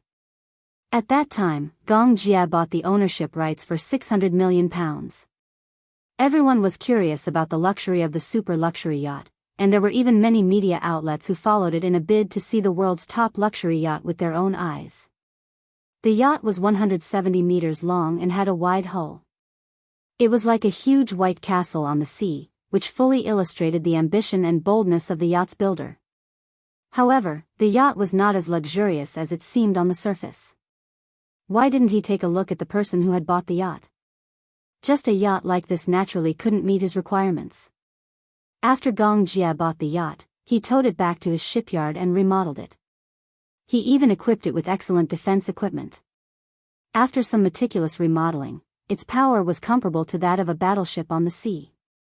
Not only was it equipped with intruder detection and anti-detection systems, but it was also equipped with Germany's top missile defense system and a laser shield. The yacht was equipped with 2 helipads, many small speedboats and supply boats, as well as its own submarine and submarine cabin. The submarine could dive into the water at a depth of 160 feet, and could enter the cabin directly from the bottom of the yacht. Hence, its owner could board the yacht without anyone noticing. Gong Jia also hired an 80-person crew. The extravagant spending made Mu Yichen dumbfounded. His eyes widened in disbelief. He often paid attention to the news about the Star, the world's most luxurious yacht. He had read about it before. He didn't expect the most luxurious yacht to be in his uncle's hands. Now, as a New Year's gift, his uncle actually gave him this yacht as a New Year's gift. Xiao Yichen was speechless. He narrowed his eyes faintly as the boy's drooling words echoed in his ears over and over again. Gong Jia is a super rich man, so rich that he's oozing with oil. His personal wealth was enough to buy many first-tier developed countries. He was very rich. Very rich. Rich, money. Xiao Yichen was dumbstruck as he held the keys to the yacht in his hands. It was as if a pie had fallen from the sky and hit him so hard that he was disoriented. It was said that the yacht had been bought for £600 million. Including the cost of the modifications and equipment in the later stages, it would not be difficult to double the price. Even if it was £1 billion, How much would it be in RMB? Xiao Yichen did some calculations in his mind. Chapter 22:12. Why? You don't like it? I like it, I like it. Xiao Yichen nodded profusely as though he was afraid that Gong Jia would regret it and take it back. He quickly hugged the gift in his arms and giggled. He no longer looked cold and aloof as he hugged Gong Jia's neck and rubbed his handsome face intimately. Thank you, uncle, for the New Year's gift. I like it very much. As long as you like it. But, uncle, don't regret it. Since you've given it to me, you can't take it back. Xiao Yichen said cautiously. Gong Jia's lips twitched. He couldn't help but pinch the little guy's cheeks and said unhappily, Do I look like such a petty person? You do. Gong Jia was speechless. He suddenly reached out to snatch the gift back. Since you're saying that uncle is petty, then give it back to me. No. Xiao Yichen quickly protected him and jumped down from his body. He ran toward Wuxia and climbed onto his body. He hugged Wuxia and complained, Daddy, you have to protect me. Don't let uncle take my gift away. Gong Jia's eyebrows twitched violently as he gritted his teeth. This rascal. He didn't know how to be grateful at all. Didn't he know that this yacht was very expensive? Giving this yacht to this rascal was like cutting off a piece of his heart. He gave it to him, but he didn't even say a word of thanks. He even complained to his father. He just wanted to hear him say, Uncle is so generous. In the end, he said that he was petty. How could he not be angry? Wuxia face-bombed and didn't know whether to laugh or cry. Xiao Yichen, your uncle has plenty of money. He doesn't care about this yacht. Don't guard against him like he's a thief, okay? Gong Jia was speechless. Thief? His brother-in-law wasn't cute at all. Why were his words so unpleasant? What did he mean by guarding against a thief? When Yu heard the commotion in the living room, half of her head popped out from the kitchen. When she saw Gong Jia sitting at the table with a gloomy face, she exclaimed in surprise, Uncle Gong, you're here. As soon as Xiao Yichen saw Yu, he waved the yacht keys in his hand and flaunted, Yu, look. Uncle gave me a luxurious yacht as a gift. Private luxury yacht, Yun Yecheng and Yun Yeho, while Xiang Yu and Yun Qinli were even more taken aback by this development. They were all curious as to what kind of gift Gong Jia had given the little guy. Mu Yichen was so excited that he was dancing with joy. In the end, when they heard that it was a luxury yacht, everyone except Wuxia was dumbfounded. Yacht? Yun Qinli found it hard to believe. How could he really give him a yacht? At most, it should be a one replica, right? Mu Yichen was such a young child. If he really gave him a luxurious yacht, it would be too extravagant. How rich did this person have to be so extravagant? Yun Yecheng, on the other hand, felt that Gong Jia's gift was too expensive. Regardless of whether the yacht was a replica or a real one, just the intricate diamond carvings on the keys were worth a fortune. Was such a gift not a little too expensive for a child? Yu shuddered when she heard that. Inwardly, she cursed Gong Jia for being so extravagant as to give Xiao Yichen a yacht. She immediately walked up to Gong Jia, spread her hands, and asked with a smile, Uncle, have you prepared my New Year's gift?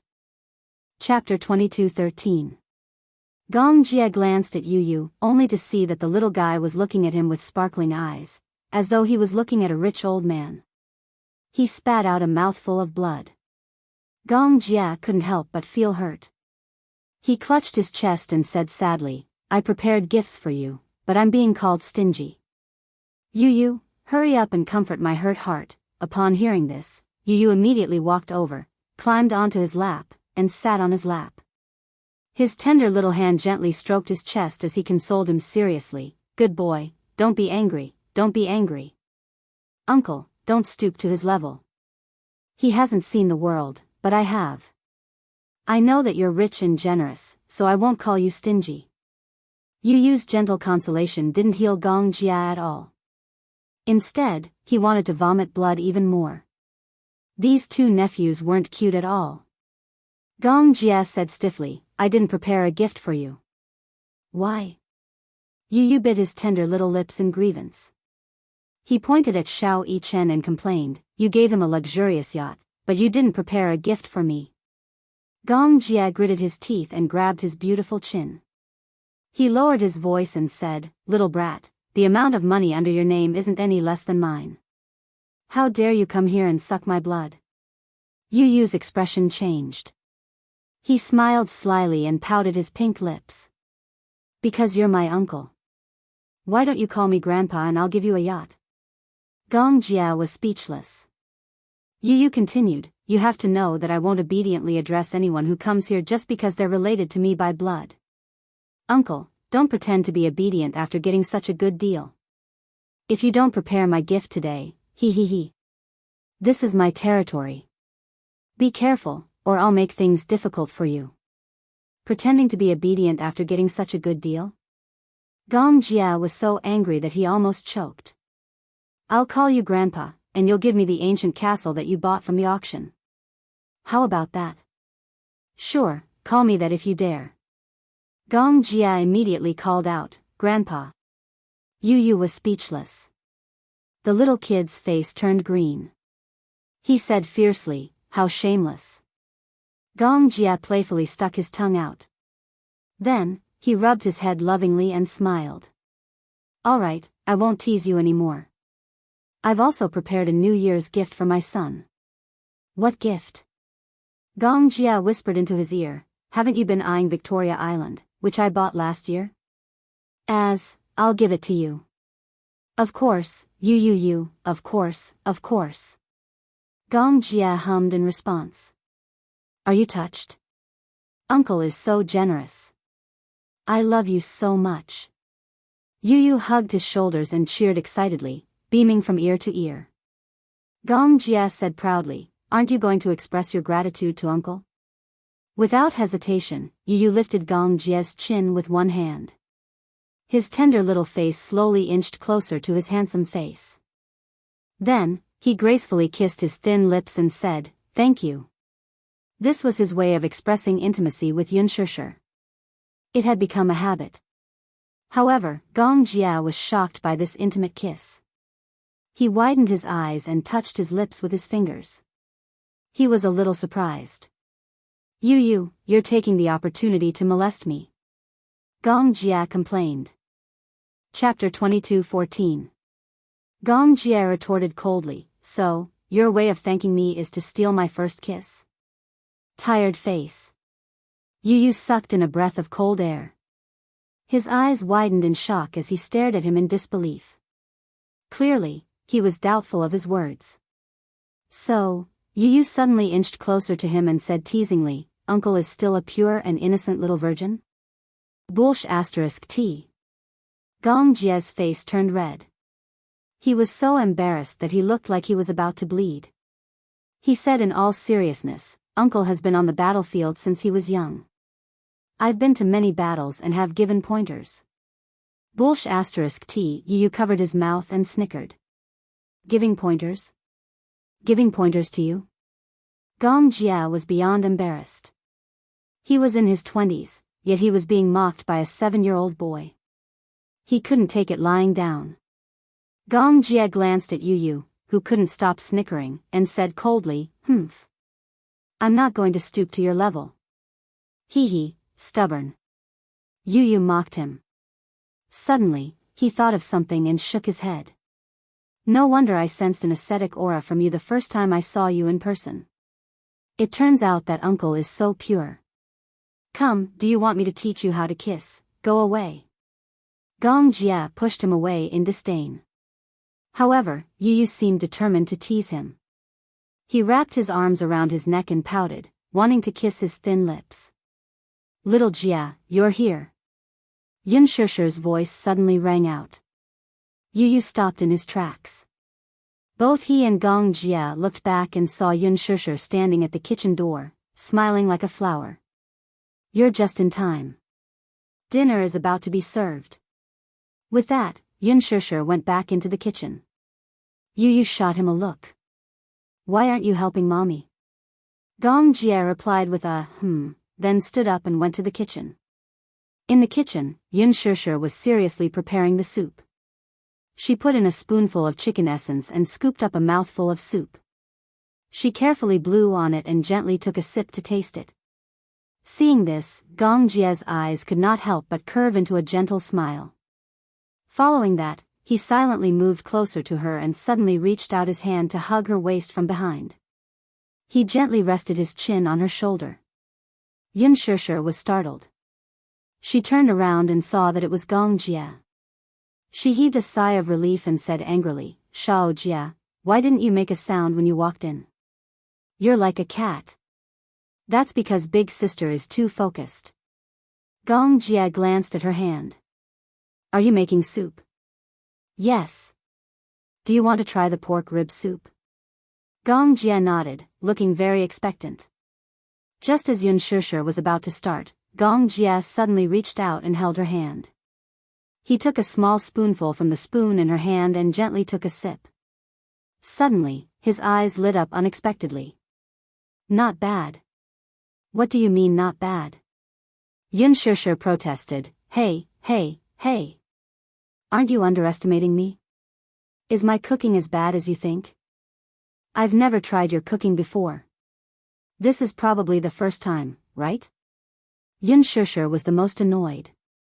"What do you mean by the first time? I used to cook noodles for you when we were young." Gong Jie broke out in a cold sweat and said coldly, "Instant noodles count? Why doesn't instant noodles count? You don't even know how to cook instant noodles." Gong Jie was speechless. "Please, that was because he was lazy."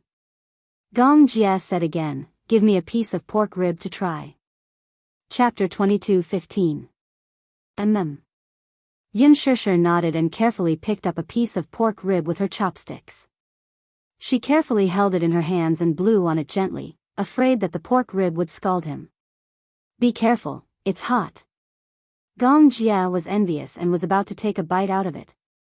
Suddenly, a broad palm appeared out of nowhere and pushed him to the side.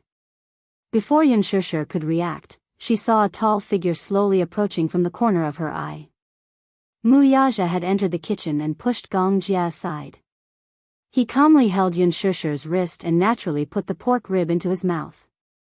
Yun Shishir's lips twitched. Gong Jie came back to his senses and looked up. He saw Wuxia holding Yun Shishir's shoulders. His mouth was moving as he looked at him warily. When did he come in? Recalling the push just now, it must have been this fellow. Wuxia saw Gong Jie enter the kitchen and quickly followed him. When he reached the entrance of the kitchen, he saw a certain man openly holding his woman's waist and leaning his head on her shoulders. Although this man was his legitimate brother-in-law, he found this scene extremely annoying no matter how he looked at it. Hence, just when Yun Shishir was about to feed him the pork rib, Wuxia walked over and pushed Gong Jie away. He leaned forward and pulled Yun Shishir into his arms as if declaring his sovereignty. When Gong Jie saw this, he narrowed his eyes slightly and snorted coldly. "Brother-in-law, what are you doing?" Wuxia said righteously, "I'm here to help." "Help? Who would believe that?" He obviously didn't want to see him being too intimate with his sister. Gong Jie gritted his teeth. This was the reason why he didn't want his sister to get married. Out of nowhere, another man appeared in his sister's world and fought with him for his sister's love. More importantly, this fight was perfectly justified. He had no room to refute. Gong Jie felt particularly unbalanced. He glanced at Wuxia, only to see him sizing him up as if he was looking at an invader. The two men glared at each other like tigers eyeing their prey. In the air, electric currents couldn't help but collide. Like electric sparks, they faced off in an invisible confrontation. Yun Shishir broke out in a cold sweat. She picked up 2 pieces of pork ribs with her chopsticks and stuffed them into each of their mouths. Then, she pushed the 2 of them out. "Go back to your seats and sit down. Don't get in the way here." "Madam, sister," bang. The kitchen door slammed shut. The 2 men were given the cold shoulder at the same time. They resentfully turned their faces and looked at each other in disgust. Yu and Shao Yichen sat at the side, the corners of their lips twitching. Then, they looked at each other and gave each other a look. The two little fellows walked over and each of them hooked their arms around a man's arm. Xiao Yichen hooked her arm around Muyaja's arm and pushed him back to the table. She urged, "Daddy, stop messing around. You're going to be a burden if you go to the kitchen to help. Be good and sit down."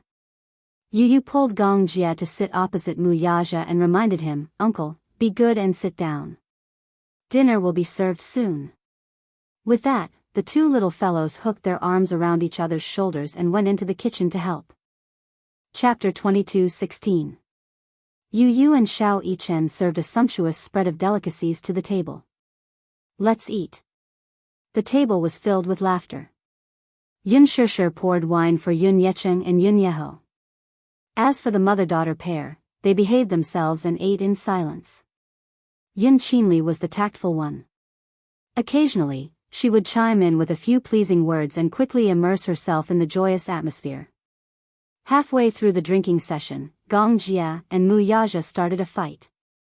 The two men sat opposite each other and downed an entire bottle of white wine. Of course, Gong Jia was the first to start the fight. He first poured half a glass of white wine and raised a brow in Muyaja's direction. Then, he raised his wrist and offered a toast. That look was undoubtedly a blatant provocation. There was no reason for Muyaja not to accept his brother's toast. After all, he was the older one. Besides, how could he have stage fright when his brother-in-law offered a toast? Thus, the two men drank one glass after another and downed more than 2 caddies of white wine. The rest of the group was stunned by the sight.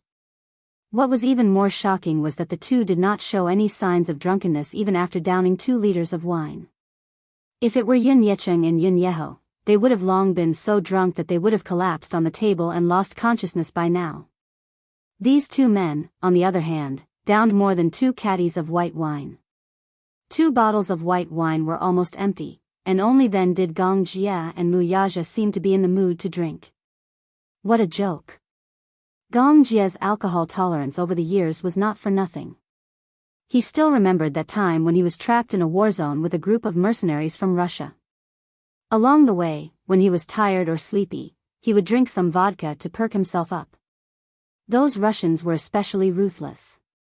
Sometimes, when they ran out of vodka, they would go to the medical team to get some medical alcohol, mix it with water, and gulp it down. After many years of training, his alcohol tolerance was quite impressive. What about Muyaja? Naturally, he would not admit defeat. He had experienced many such situations since he was young, whether it was a dinner party or a drinking party. When he was very young, he started drinking alcohol. His alcohol tolerance was trained since he was young. First, he drank red wine. Slowly, he moved on to white wine, vodka, and many other strong liquors. Therefore, when he and Gong Jia were placed together, their alcohol tolerance was about the same. Neither of them was giving way to the other.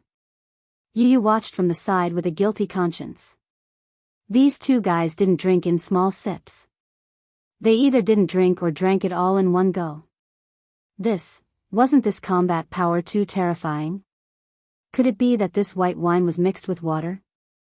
With this question in mind, Yu Yu curiously picked up the wine glass when Muyaja wasn't paying attention. She licked the white wine with her little tongue.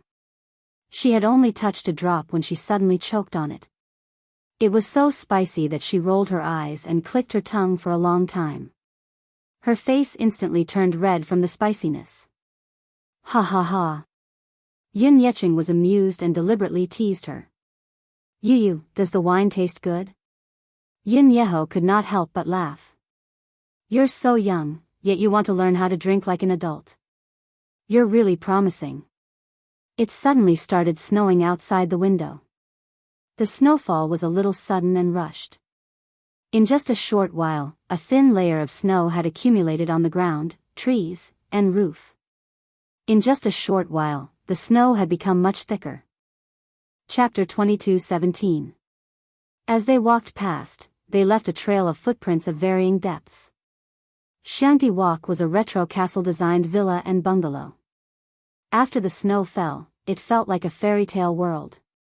Xiao Yichen pointed out the window excitedly and exclaimed, "Wow! It's snowing! It's snowing! We can have a snowball fight later." Yu Yu pretended to be reserved and ate quietly. Xiao Yichen suddenly tugged at his sleeve and encouraged him, "Yu Yu, let's play in the snow." "Humph, I don't want to play such a childish game with you," Yu Yu said proudly. However, even though he said that, he ate faster. Only God knew how much he looked forward to having a snowball fight. In the past, when it snowed in winter, Yun Shishir would not allow him to go out and play in the snow. After all, his body was weak. If he went out to play in the snow, he would catch a cold and catch a cold. With little Munchkin's physique, it would take at least half a month for him to recover. Moreover, it was boring to play in the snow alone. Even so, when it snowed, the little guy was still very excited. Hence, Yu Yu would sneak out behind Yun Shishir's back. Even if he hid in a corner and built a small snowman, he would still be satisfied. After the reunion dinner, Yu Yu and Xiao Yichen pestered Gong Jia to build a snowman outside the house. Dragging Gong Jia along was not enough. Yu Yu insisted on bringing Mu Yaja along to have a snowball fight. Mu Yaja was silent. He sized up the two little guys who were eyeing him covetously. Who was the one who said not to play such a childish game like a snowball fight? Sensing Mu Yaja's teasing and playful gaze, Yu Yu, who had just put on his gloves and hat, glanced at him. Then, he blushed and cleared his throat. In a serious tone, he said, "Xiao Yichen wants to play. I'm just accompanying him." This seemingly perfect excuse was met with disdain from Gong Jia and Xiao Yichen. Xiao Yichen said in disdain, "Yu Yu, I think you want to have a snowball fight too. If you want to play, just say it." "What do you mean by playing with me?" Yu Yu's face turned even redder. "Shut up. Who said I wanted to play? Weren't you the one who kept encouraging me to have a snowball fight? Didn't I do it to accompany you? What a pretentious excuse." Xiao Yichen blurted out an idiom. "You obviously want to play." "Who said so? I'm just playing with you." "It's you who wants to play." Just like that, the two little guys bickered and led Gong Jia and Mu Yaja out to play in the snow. Yun Shishir couldn't help but worry. Yu Yu and Xiao Yichen knew their limits. Mu Yaja and Gong Jia wouldn't turn a simple snowball fight into a bloody war, would they? She couldn't help but shudder. Yun Yecheng and Yun Yeho were already half drunk. Yun Shishir helped them up to the guest room on the second floor to rest. When she went downstairs, she saw Xiangyu standing at the staircase, looking at her uneasily as if she had something to say to her. "Auntie, is something the matter?" "Sure, it's like this." Chapter 22:18. "I don't have enough red packets for the children this year, but I'll definitely make up for it next year." Yun Shishir was stunned for a moment before her lips curled up. "Red packets are just a way to express our sincerity and happiness. Don't take it to heart." I'm already very touched that you're so understanding." As she spoke, she suddenly sized her up cautiously and asked in a roundabout manner, "Shishir, did your father buy this villa?" "Hm." Yun Shishir shook her head and smiled. "My husband bought this villa. He originally planned to use it as our wedding home, but he said that it's too stingy to use it as a wedding home." Her nonchalant words set off waves of shock in Xiang Yu's heart. Yun Qinli and Yun Qingmiao, who were sitting at the side, also pricked up their ears to eavesdrop on the couple's conversation. When they heard Yun Shishir casually say that this villa was too stingy to use as a wedding home, they could not help but feel envious. This villa was small. It was more than 300 square meters in size, not including the 2 basement floors. With 4 floors and a small attic, there were a total of 8 rooms. It would not be a problem for 4 generations to live under the same roof. How could a newlywed's wedding home be called small? Wasn't her tone a little too arrogant? Yun Qingmiao could not help muttering secretly, "What does this brother-in-law do for a living? Why is he so rich? To be able to hold such a grand wedding on a private island, brother-in-law must have a powerful background. Is there a need to ask?" With so much money, this villa is nothing to him. Things that are valuable to us are as light as a feather in his eyes," said Yun Qinli. Yun Xingmiao's eyes turned redder as she bit her lower lip hard. Sometimes, some things were really unfair. It was really unfair. How much did Yun Xingmiao yearn for such a villa? It had 4 floors above ground and 2 basement floors, including the attic. It was a spacious villa with a garden, and the luxurious decor was unbelievably beautiful. Such a villa was located on a piece of land where every inch of land was worth its weight in gold. If she wanted to own it, she would not be able to touch it even if she spent her entire life. Yun Shishir, on the other hand, had easily obtained all of this. Why? Wasn't it because she had married a rich husband? If brother-in-law wasn't so rich, with Yun Shishir's standard, how could she afford to live in such a high-end villa area? Yun Qinli was also very jealous. If she could stay in such a villa for a night, she would be very happy. She felt that the girl who lived in such a villa was like a high and mighty princess, elegant and arrogant. However, she could only imagine all of this. "You think this villa is too small?" Xiangyu said enviously, "This villa is already very big. You two are newlyweds, and it's already very spacious for you two to live together with your 2 children. There's no need to buy more, right? The new house has already been decided. Mu Yaja has already made arrangements. Before the wedding, they will probably move to the new house." New home? When Xiangyu heard this, her eyes widened slightly. She asked curiously, "Has your new home been decided?" "Yes." "Where?" "Cloudy Mountain Shuri." "Cloudy Mountain Shuri." Yun Xingmiao suddenly stood up in agitation. Yun Qinli glanced at her and found her agitation abnormal. "What's wrong?" Chapter 22:19. Surprised, Xiangyu asked, "How did you know?" Yun Xingmiao replied, "Because I know a celebrity who's staying there. I heard that she spent hundreds of millions to buy a mansion in Yunshan Shuri." Some reporters snuck into the villa and took a few shots. "It's really beautiful." Hearing this, Xiangyu was speechless. Yun Shishir curled her lips expressionlessly and said, "Yunshan Shuri is a property that Yaja personally developed. Since this villa has a special meaning to him, we probably won't be moving after we move in." Yunshan Shuri was located on a mountain with excellent feng shui. The environment was elegant and charming, and the scenery was picturesque. Previously, the Mu group had spent a huge sum of money to pave a mountain road for ease of transportation. Now that the underground tunnel was about to be completed, it should be much more convenient to travel from the city. Xiangyu pressed, "What about the villa here?" "It's probably vacant for the time being." "Vacant?" Xiangyu bit her lip regretfully and sighed. It's such a pity for such a beautiful villa. Actually, there was a hidden meaning in her words. She was hinting to Yun Shishir that it would be a pity for such a beautiful villa to be vacant and unoccupied. It was not for sale or rent. Since it was vacant, it was better for them to live in it. This way, they could save a sum of money on rent, right? However, Xiangyu was tactful and could not say this out loud, lest she appear too thick-skinned. Hence, she could only beat around the bush and remind Yun Shishir to take the initiative to invite them to move into the villa. Yun Shishir was smart enough to understand what Xiangyu meant, but she pretended not to understand and smiled. He has many properties under his name, and most of them are vacant. He might auction off a few of them in the future. Yun Qinli suddenly asked curiously, "Sis Shishir, what does brother-in-law do for a living?" "He's also rich. With so many properties under his name and such a huge villa, his net worth should be hundreds of millions, right?" Yun Shishir only smiled and turned around to clear the table. Xiangyu glared at them. In front of Yun Shishir, she pretended to be exasperated and said, "Qingmiao, Qinli, learn more. Don't just be envious of how happy Shishir is now. She also suffered a lot back then.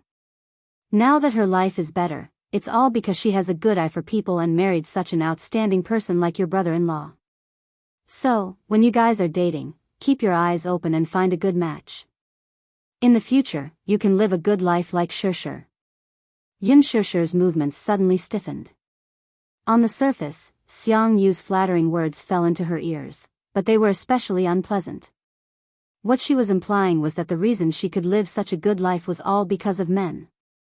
But what made her uncomfortable was that she made it sound as if she had chosen to marry Mu Yaja because of his wealth. But in reality, no matter if it was poor, rich or poor, even if it was just a small house, she would be satisfied. The definition of home was not how big it was. Instead, it was home where she could see the person she loved and live in harmony and warmth. That was her ideal home. Yun Xingmiao and Yun Qinli were still saying enviously, Sis Shusher is so lucky to be able to meet such a perfect man like brother-in-law. Chapter 22:20. Yun Shusher turned around and smiled sweetly all of a sudden. I'm indeed very lucky. The man I love loves me back. This is a blessing that many people can only wish for. How can love alone be enough? Love is important, but material things are also indispensable. Yun Xingmiao said matter-of-factly. As the saying goes, all things are sad for a poor couple. When looking for a man, it's better to pick one with good qualities. Her mother chimed in. Sure, look, Qingmiao isn't young anymore. She's older than you. Your child is already 7 years old, but she's still single. Why don't you take a look and introduce a good man to us? Yun Xingmiao stomped her feet in embarrassment. Mom! What are you talking about? Despite her coquettish expression, she was actually looking forward to it. Putting everything else aside, just any one of Mu Yaja's circle of friends was a suitable candidate. If she could hook up with a man of noble status like Mu Yaja, she would not have to worry about food and clothing for the rest of her life. She would be able to live a life of luxury just like Yun Shusher. Yun Xingmiao's plan was shrewd and ruthless. Yun Shusher, however, merely smiled and said, it's not difficult to find a man with good qualities. Yaja's friends are all very outstanding. That's pretty good. Her mother said excitedly. Sure, you have to help us. It'll be even better if you can matchmake him and introduce him. The point is. Yun Shusher suddenly hesitated. The point is? Yun Xingmiao and Xiang Yu stared at her nervously. Yun Shusher said venomously, the point is that even if you like him, he might not like you. Yun Xingmiao was dealt a heavy blow. Her face turned ashen as she clenched her fists tightly and bit her lip indignantly. Xiang Yu asked awkwardly, Shusher, how can you say that? Yun Shusher raised her eyebrows but did not think much of it. She said, he doesn't like just any woman. First of all, she has to be good-looking, have big breasts, and have a perky butt. Second of all, she has to be cultured, have a high education, have a good family background, and have a good upbringing. Third of all, she has to be able to throw herself at him. Otherwise, why would someone as outstanding as him take a fancy to you? Xiang Yu was speechless for a while. Her face turned red because of Yun Shusher's words. She wanted to refute, but Yun Shusher continued, it's not wishful thinking to have an excellent partner. However, if he wasn't outstanding enough and had such high standards, he had to be handsome, come from a good family, and be rich and powerful. Would such an outstanding man lack fans by his side? Could it be that he couldn't do it? This was not a fairy tale. Even if Cinderella married the prince in the end, it was because she was beautiful enough, gentle, and kind enough. Instead of racking her brains to climb up the social ladder, it's better to think about how to become an outstanding lady. With that, she smiled elegantly and enunciated each word clearly. Qingmiao, don't be envious of anyone. Happiness doesn't come from nowhere. You have to fight for it yourself. With that, Yun Shusher slowly brought the bowls and chopsticks into the kitchen. Yun Xingmiao tried her best to maintain her composure, but her anger could not be quelled. Her chest heaved up and down. After a moment of silence, she lowered her voice and said, ridiculous. You married a rich man, yet you don't allow others to have such thoughts. Chapter 22:21. Yun Xingmiao, who was already upset, was instigated by Yun Qinli's words. With nowhere to vent her anger, she could not help raising her voice. Humph. Didn't she say that women should be independent? What about me, though? Didn't I rely on my brother-in-law to live such a good life? Would she be able to live in such a beautiful villa on her own? Can I have so many beautiful clothes to wear? Don't you rely on your man? Why are you indirectly mocking me for wanting to marry into a good family? Am I not worthy of marrying into a rich family? In the kitchen, Yun Shishir frowned when she vaguely heard Yun Qingmiao's disgruntled mutterings. The biggest conflict between women was jealousy. She was not angry at all, though. The only reason others were jealous of her was that she was outstanding and lucky enough. Moreover, Yun Qingmiao was right. Mu Yaja had indeed sacrificed a lot for her. Everything she had, including Yu, was a blessing bestowed upon her by this man. She was grateful and cherished it from the bottom of her heart. Perhaps, in the past, she felt a little ashamed of her inferiority when she stood in front of him. She worked hard to become more outstanding so that she could be worthy of him. However, that was only because of her pride. Now, she did not think so much. She believed that women should be independent, but that was before Mu Yaja existed. God created men and women, and there was no such thing as equality between men and women.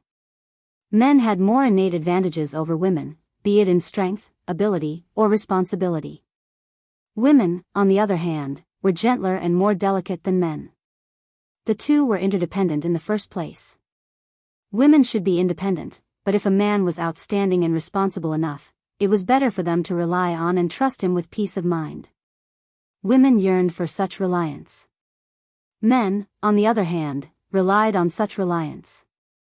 She smiled nonchalantly and turned on the tap to wash the dishes. Yun Qingmiao heard the sound of running water coming from the kitchen, and her emotions became more complicated. She clenched her fists tightly and pursed her lips in grievance. Her mother said, "What do you know? This is called a sense of superiority. Shishir's life is better now. She married a good husband, entered a rich family, and has a pair of adorable xiaobao. This is a classic example of a mother relying on her children to rise in status, but I think she won't be able to enjoy such blessings for long. She's no different from those nouveau riches when she's so arrogant. Isn't she just a little lucky?" Yun Qinli added, "Poor us, we can only be envious. Mom, look, we're here to be bullied. She may seem low-key on the surface, but isn't she just flaunt in disguise? She's just saying that to show us how outstanding she is." Her mother Qinli. "Okay, don't let her hear you." Yun Qingmiao grumbled unhappily, "That's how it is." Qinli didn't say anything wrong. She even said something like, "Why would someone so outstanding like you? Why don't you take a look at yourself? Brother-in-law is so outstanding, why would he like her? Because she's Yun Shishir." Mu Yaja's cold voice was suddenly heard from the door. The mother-daughter trio jerked their heads up in shock, only to see Mu Yaja at the door. Chapter 22-22. Originally, the door was left ajar and was not closed at all. The two lads were having fun playing in the snow outside. Now that the snow was getting heavier, Gong Jia teamed up with the two lads to have a snowball fight. In the end, they were beaten by Xiao Yichen, whose fighting prowess was off the charts. Mu Yaja originally did not want to participate, but Yu coquettishly asked him to join in the fun. He and Mu Yaja would be on the same team, while Xiao Yichen and Gong Jia would be on the same team. Gong Jia was satisfied with that and encouraged him to join in as well. Mu Yaja simply decided to come back to get a pair of gloves and join the battlefield. However, just as he reached the door, he heard the trio's discussion. His hearing was very sharp, so he immediately heard Yun Qingmiao's jealous mutterings. Thus, he stood at the door and coldly sized them up. He did not hide his disgust at all.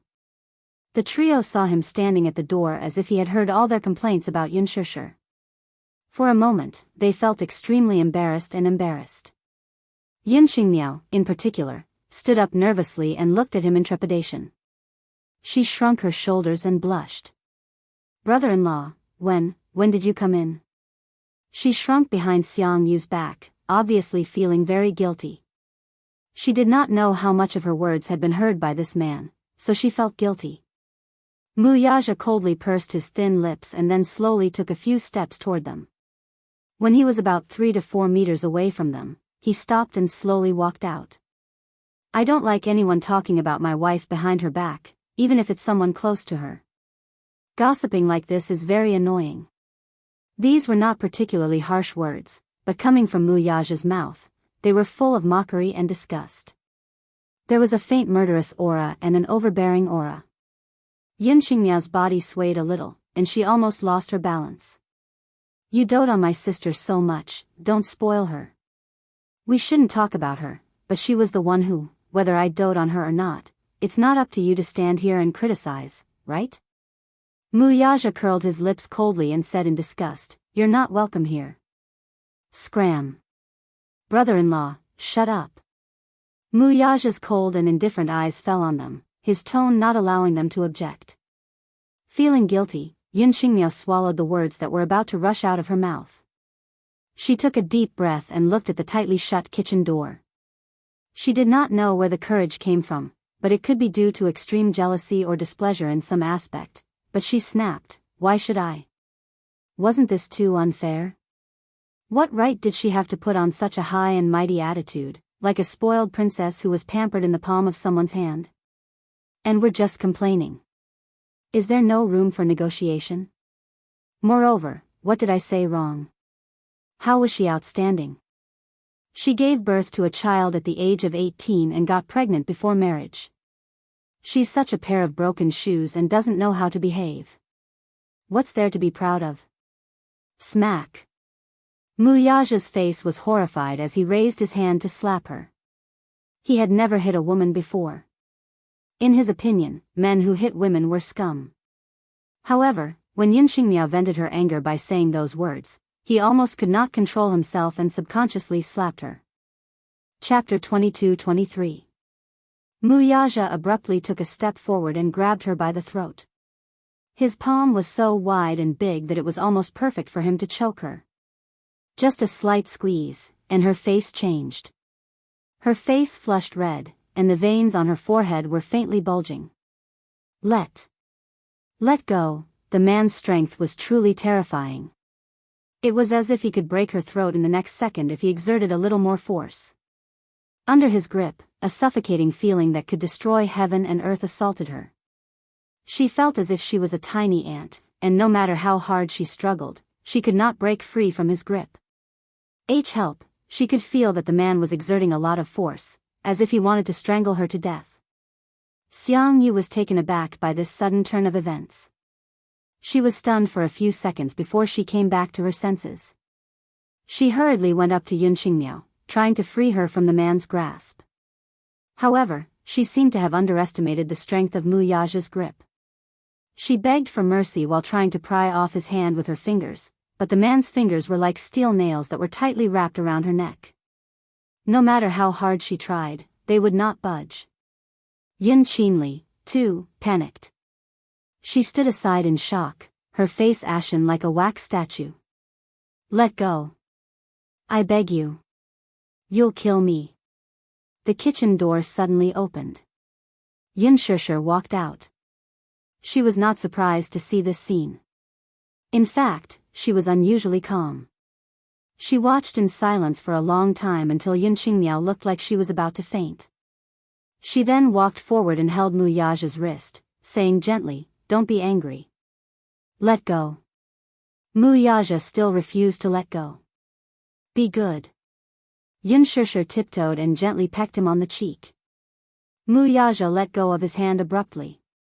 Xianxia's body broke free from the restraint at once, and due to the inertia of gravity, she fell limply to the ground. She had just fallen to the ground, clutching her neck and coughing crazily. Her entire face was red all the way to her neck, and her eyes felt like they were about to pop out. Just as she was coughing non-stop, someone suddenly grabbed her neck again. She raised her head in a panic, only to meet Xianxia's cold eyes. Xianxia grabbed the woman's collar with one hand and lifted her up from the ground. She did not know where she got her strength from, but with one hand holding the woman, she used the other to give her a tight slap. Bang! A thunderous sound was heard. Yun Xingmiao was completely dumbfounded by the slap. Her eyes turned red and her lips trembled as she felt wronged. I've always been very courteous to you. Because you're half my family, I've taken good care of you. But I seem to have overestimated myself. If you treat a dog well, the dog will wag its tail and beg for mercy. But what about you? You're worse than a dog. Xiangyu felt humiliated and called out in disappointment, Sure. How can you say that? What do you mean you're worse than a dog? Isn't that so? Chapter 22-24. With that, Yun Shishu flung Yun Xingmiao away. Yun Xingmiao stumbled a few steps backward and bumped into Yun Xinli. Tears rolled down her cheeks. They thought that Yun Shishu was made of water and could be molded into any shape they wanted, but this was the first time they saw her angry. It was so scary. Why aren't you getting lost? Yun Shishu reminded her coldly. Yun Xingmiao's shoulders heaved a few times. In a fit of anger, she picked up her bag and ran out of the door. Qingmiao. Xiangyu chased after her and shouted. She exchanged glances with Yun Xinli before carefully sizing up Wuxia. Feeling awkward, she could not care less and chased after her with Yun Xinli. Stop right there. Xiangyu stopped abruptly and turned around. Yun Shishu said expressionlessly, I'm warning you, don't harass my family in the future, including Uncle Yeho. Also, keep your mouths shut when it comes to my matters. Otherwise, I won't be so nice. The house quieted down at once. Just as Yun Shishu turned around, the man grabbed her arm and pulled her into his embrace. Little thing, why are you so fierce all of a sudden? Wuxia was in a good mood as he ravaged her little face lovingly. When she flared up earlier, he unexpectedly found her adorable. It was rare to see her lose control like this. She was probably angry. Yun Shishu, as if coaxing a child, Wuxia gently stroked her hair and coaxed her. Don't be angry anymore. Be good, Yun Shishu broke out in a cold sweat and pushed him away abruptly. Hey, are you coaxing me like I'm a puppy? Yu suddenly ran into the house and stood at the door. She asked suspiciously, Mommy, what happened just now? I saw the old witch and two little witches leave in a huff. Suddenly thinking of something, Yu's face darkened. She asked suspiciously, did those three bad people bully Mommy? Yun Shishu's lips twitched. Feeling that the father and son were spoiling her like a child, she pushed Wuxia toward the door. All right. The bad people have been chased away by Mommy. Be good and go have a snowball fight. Mommy, Yu suddenly looked at her father sympathetically and said kindly, if you want to have a snowball fight, at least give Daddy a pair of gloves, right? Yun Shishu's faces she stuck out her tongue. Mommy's right hand. She ran to the cloakroom and took out a pair of gloves. She walked out and put them on for him as she urged, all right, go now. Mommy's afraid of the cold, so I won't play with you. Daddy will play with you. With that, Yun Shishu added, we'll come back to make dumplings together later. Yu glanced at Yun Shishu's nonchalant expression and felt reassured. She stuck her tongue out and said, all right, Mommy will prepare the filling for the dumplings first. We'll make dumplings together later. With that, he held Wuxia's hand impatiently and ran out of the house. Yun Shishu returned to the kitchen and put the clean dishes into the dishwasher. She took off her apron and walked to the balcony. Leaning against the window, she silently looked out at the courtyard. From her angle, she could observe the battle. Chapter 22-25. In the courtyard, the four of them were divided into two teams. Yu and Wuxia were in one team, while Gong Jia and Shao Yichen were in the other team.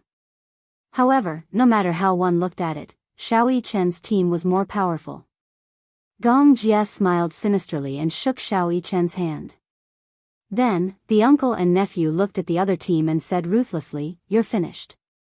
Be careful not to get destroyed by us. However, Yu refused to admit defeat and said, Uncle, don't underestimate my and Daddy's fighting skills. Don't say ruthless words first. In the end, you'll be defeated by Daddy and me. Yun Shishir burst out laughing when she heard this. In a short while, Yu Yu and Mu Yaja worked together to build a trench and build a sturdy fortress with snow. It was undeniable that Yu Yu had a talent for snowball fights. When he was building the fortress, he even knew that snow alone was not sturdy enough.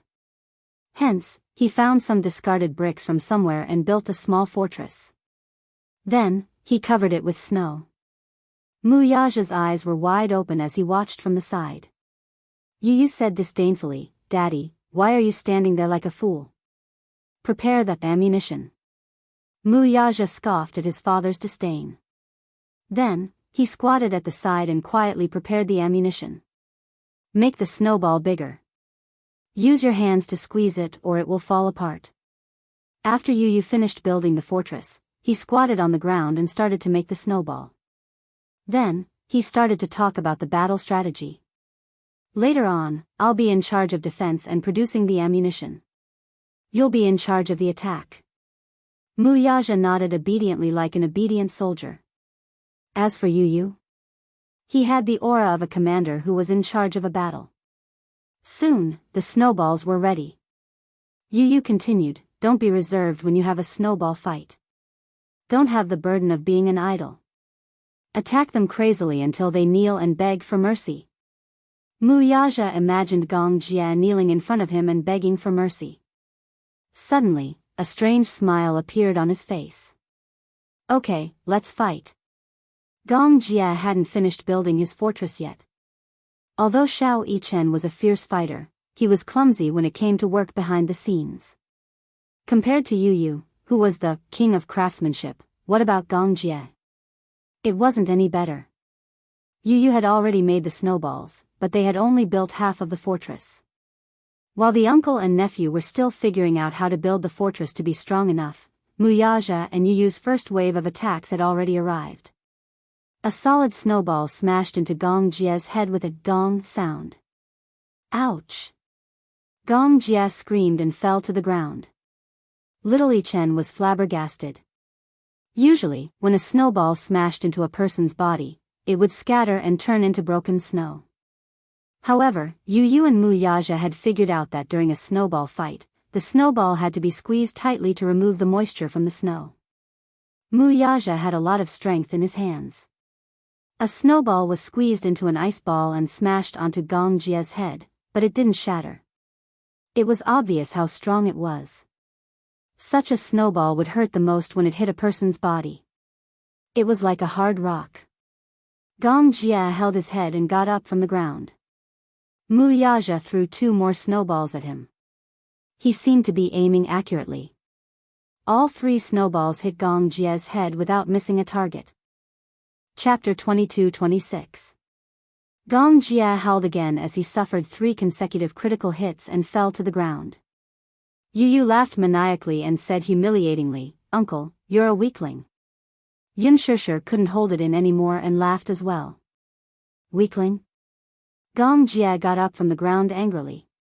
Perhaps he was too agitated, so he grabbed a ball of snow from Mu Yichen's unfinished fortress. He squeezed it slightly and threw it at Mu Yaja. Mu Yaja moved elegantly and dodged it nimbly. The snowball smashed onto Yu Yu's body and shattered immediately. It didn't hurt at all. Mu Yichen said pitifully, "Uncle, don't touch my fortress." Smack! Gong Jie hit his head in disappointment and said gloomily, "They're already at our door. Why are you still building a fortress? Let's start fighting." Xiao Yichen gave up on the fortress and stopped defending. He grabbed a snowball from the ground and threw it at Mu Yaja. The uncle and nephew sent snowballs flying at Mu Yaja one after another. The flames of war spread. Yu Yu went back to the fortress and started to make snowballs continuously. Then, he sent them to the battlefield continuously. He cheered for Mu Yaja loudly, "Daddy, go. Kill them." Mu Yaja went all out as he attacked the pair of uncle and nephew. Yu Yu's snowballs were of excellent quality. They had strong attack power and increased the critical hit attribute. Seeing this, Yun Shishir laughed so hard that her stomach hurt. How were those snowballs? They could be considered ice balls, right? Xiao Yichen and Gong Jie's fighting skills were top-notch, especially Gong Jie. After all, he was an adult and his skills were on par with Mu Yaja's. With Xiao Yichen's help, they were equivalent to half of Mu Yaja's fighting skills. The two of them cooperated well and attacked together. However, both of them were on the front line and lacked ammunition. The two of them were evenly matched. Yu watched the battle and made snowballs at the same time. He was overjoyed. Yin Shishir couldn't help but feel sorry for Yu. Then, she smiled in relief. Putting aside those annoying matters from just now that he had calmed down and watched the family of four make a mess in the courtyard, a kind of peaceful happiness arose spontaneously. Yu hadn't played so happily in a long time, right? When he was a child, every time it snowed in winter, many children would run out of the house to have snowball fights. In the past, at this time, the little guy would lie on the window and watch with envy and yearning. However, because of his health, he was ordered to stay at home. Therefore, he could only envy. However, it was different now. With Gong Jie, Xiao Yichen, and Mu Yaja as his playmates, he probably wouldn't feel lonely this winter. In the courtyard, the smoke of gunpowder filled the air and the flames of war raged on. Gong Jie and Little Yichen fought side by side in a ferocious battle. Mu Yaja, too, went all out. He was actually on par with the two of them alone. The four of them had a strong desire to win. Even though it was just a game, they gave it their all and didn't hold back at all. Xiao Yichen saw that his father couldn't win, so he quickly aimed at Yu. Hence, he picked up a snowball and attacked Yu. Chapter 22-27. Yin Shishir could not help feeling eager to give it a try. Just looking at it made her excited. Hence, she put on her gloves and scarf and sneaked into the yard. Without thinking, she joined Yu's team. Yu was excited when she saw her mommy. "Mommy, you're here too?" "Yeah. Mommy will play with you guys, okay?" "Okay." Gong Jie was competing with Mu Yaja. The two tall and burly men were fighting, so they didn't notice Yu's team's reinforcements. Yin Shishir picked up a snowball and threw it at Gong Jie. The snowball hit Gong Jie's neck. As he wasn't wearing a scarf, the snowball entered his collar with a whoosh. The frozen snowball slid into his clothes and stuck close to Gong Jie's warm skin. Gong Jie was so cold that he almost jumped up. He turned around murderously and saw Yin Shishir smiling at him. She even beckoned him with her finger. "Bring it on. Sis. You're cheating." Gong Jie instantly complained aggrievedly. "It's not fair to have 3 people against 2. "Yeah. Mommy, you're biased. You're helping Yu and not helping me." Little Yichen wanted to cry but had no tears to shed. He pursed his lips, feeling extremely wronged. Yin Shishir couldn't bear to see this. She quickly shifted her center of gravity, picked up a snowball, and threw it at Mu Yaja. Mu Yaja had originally treated her as a teammate. He didn't expect that his backyard would be on fire and he would be ambushed by his own family. However, he didn't show any mercy. He picked up a snowball and chased after her. Yu piled the snowballs together and joined the battle. However, because of Yin Shishir's participation in the team, the balance was completely destroyed. In the end, there were no clear teams. In the courtyard, Yin Shishir quickly switched sides and chased after Gong Jie with Yu. Gong Jie couldn't bear to hit her. Hence, he threw snowballs at Mu Yaja with all his might. Mu Yaja, on the other hand, chased after Little Yichen and threw snowballs at him. Xiao Yichen couldn't beat Mu Yaja, so he could only aim at Yu. The group of people chased each other and fought each other until they were all in a mess. Snowballs were flying around in the air. Amidst the falling snowflakes, the sound of laughter was reverberating. It was incomparably joyful. "Uncle, don't run." "Ah." "Mommy, catch up." "Ah." "Wah wah. It's so cold. The snowballs are in my clothes." As Xiao Yichen ran, he suddenly tripped over the snowballs that Yu had piled up. He fell face first onto the ground. Yu, who was chasing after Xiao Yichen, couldn't stop in time. She tripped over Mu Yichen, who was lying on the ground, and fell onto Xiao Yichen like a human pyramid. Xiao Yichen instantly felt a weight on his body. He sank deeper into the thick snow. Yun Shishir laughed out loud when she saw this. Just as she laughed, Gong Jia threw a snowball at her. It flew directly into her wide-open mouth. Yun Shishir ate a mouthful of snow. Mu Yaja was furious when he saw this. How dare you bully my wife? He squatted down and quickly picked up 4 snowballs. Then, he threw them at Gong Jia's face. Gong Jia couldn't dodge in time. He was hit squarely and fell to the ground. Yun Shishir saw a good opportunity. She picked up a snowball and threw it at Gong Jia, who was lying on the ground. Wah wah wah. Stop hitting me. Gong Jia begged for mercy. Chapter 22-28. However, how could Yun Shishir let him off the hook? She picked up a snowball and threw it at him. Even Mu Yaja couldn't stand it anymore. A snowball flew toward her. This time, it was Yun Shishir's turn to be on fire. She glared at Mu Yaja angrily. Then, the couple started fighting. Mu Yaja couldn't bear to be ruthless to her. He didn't dare to retaliate and ran away from her attacks. Xiao Yichen clapped and cheered when he saw that someone had finally stepped forward to teach his arrogant daddy a lesson. Gong Jia quickly got up from the ground and joined forces with Xiao Yichen. They picked up a snowball and chased after Mu Yaja while throwing it at him. The pitiful Mu Yaja was attacked by the 3 of them at the same time. Yu got up and looked at the scene. He shook his head and sighed. His heart ached as he said, "Daddy is so pitiful." As soon as he finished speaking, he picked up a snowball and joined Yun Shishir in attacking Mu Yaja. This time, Mu Yaja's backyard was on fire. He was chased by the 4 of them. In the end, Mu Yaja didn't even have time to make a snowball. He grabbed the snow on the ground and attacked the 4 of them. However, he wasn't a god. No matter how powerful he was, he couldn't withstand the attacks of the 4 of them. Furthermore, the team had Gong Jia and Little Yichen, who were highly skilled fighters. Soon, he was defeated and fell to the ground under the 4 men's attacks. Ha ha ha. Xiao Yichen felt that he had vented his anger and clapped his hands. Mu Yaja stood up gloomily. Gong Jia rushed forward and wiped his face with a snowball. Ha ha ha ha. After the snowball fight, the 5 of them returned to the house. Xiao Yichen complained that his hands were cold and wanted to quickly get a basin of hot water to soak his hands. Yun Shishir immediately stopped her. You can't soak in hot water.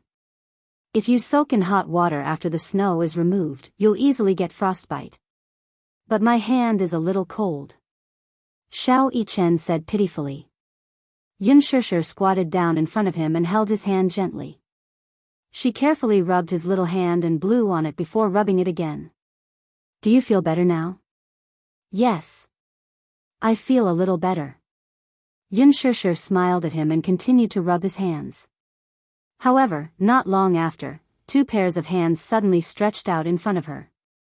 Yun Shishir looked up in surprise and saw Gong Jia and Yu standing in front of her.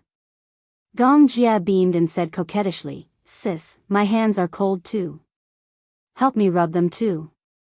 He was jealous of Mu Yichen's special treatment and couldn't wait to receive Yun Shishir's gentle care.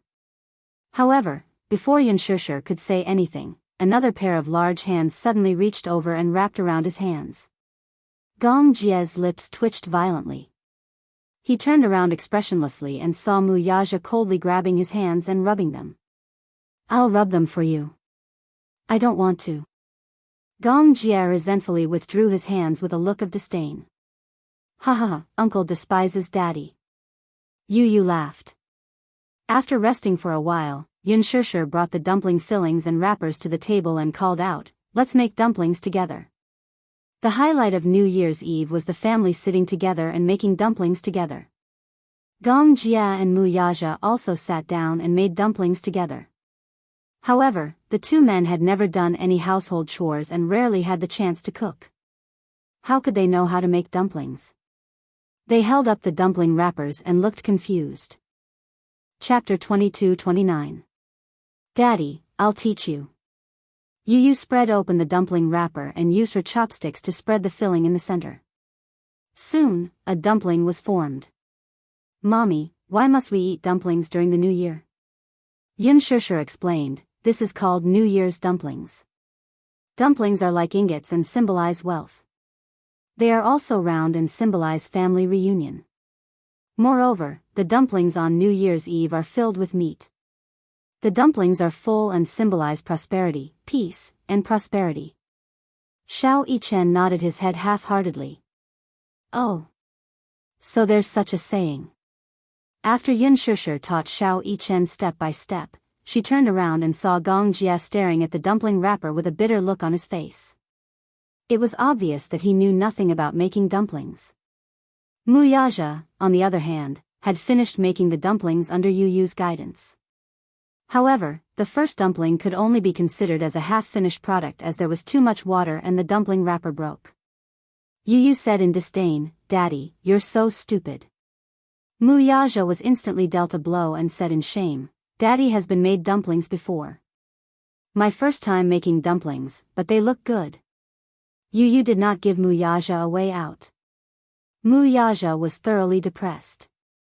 Xianxia sat beside Gong Jia and taught him step by step.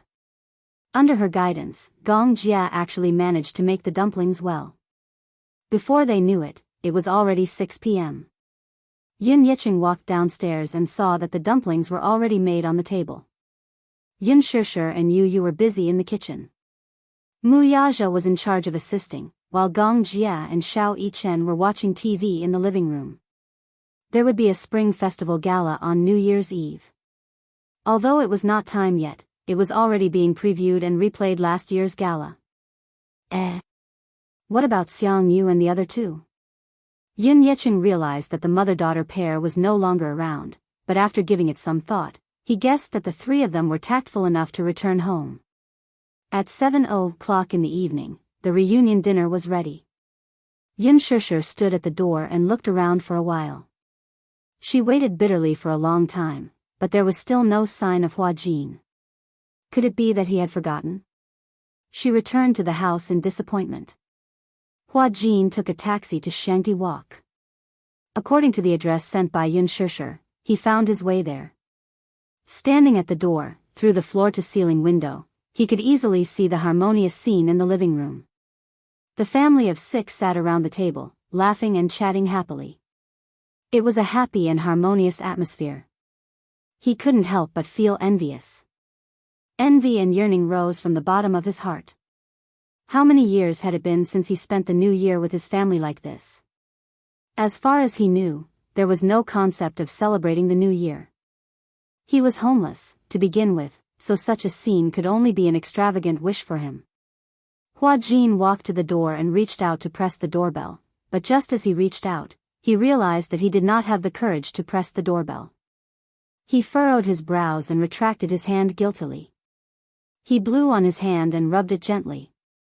Outside the house, heavy snow was swirling in the air. The snow was getting heavier and heavier. It was as if countless cotton balls were floating in the air. Huajin was wearing a coat and a scarf. The fluttering snow landed on his body and face. Standing in the snow for a long time, even his eyelashes were lightly covered with a thin layer of snow. With just a gentle blink, the snow fell from his eyelashes and was blown away by the wind. Chapter 22-30. He yearned for it but didn't dare to step in, as he felt like a foreigner with nowhere to return home. Huajin slowly took a step back and returned to the courtyard. Through the French windows, he stood there quietly for a long time, silently looking at the harmonious scene in the house. While he was envious, he also felt that he shouldn't disturb such a warm moment. He probably wouldn't be welcomed, right?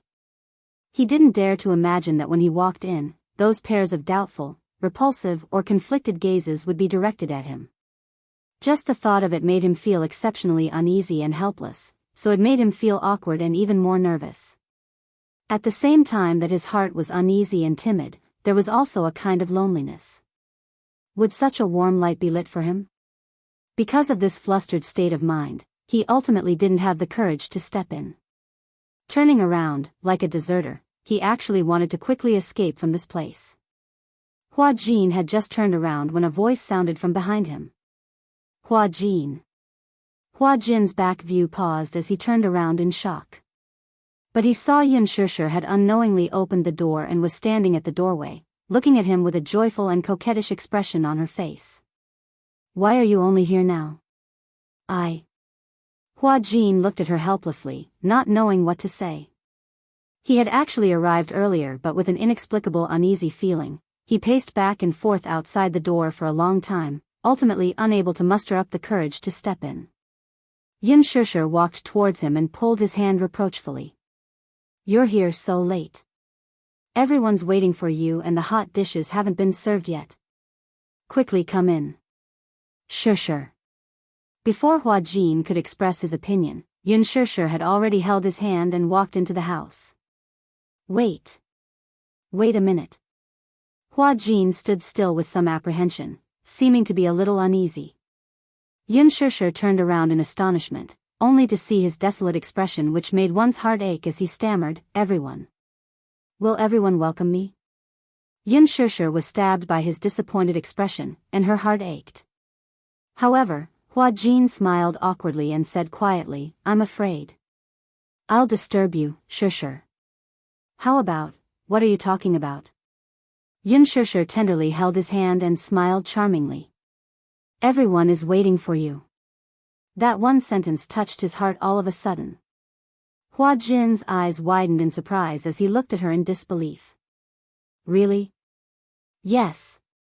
Yun Shishir continued, you're the only one left. After the New Year's Eve dinner, let's go to the riverside to set off fireworks. We've already made an appointment. You can't break it. Hua Jin's heart skipped a beat, and a warm current flowed into his heart without any warning.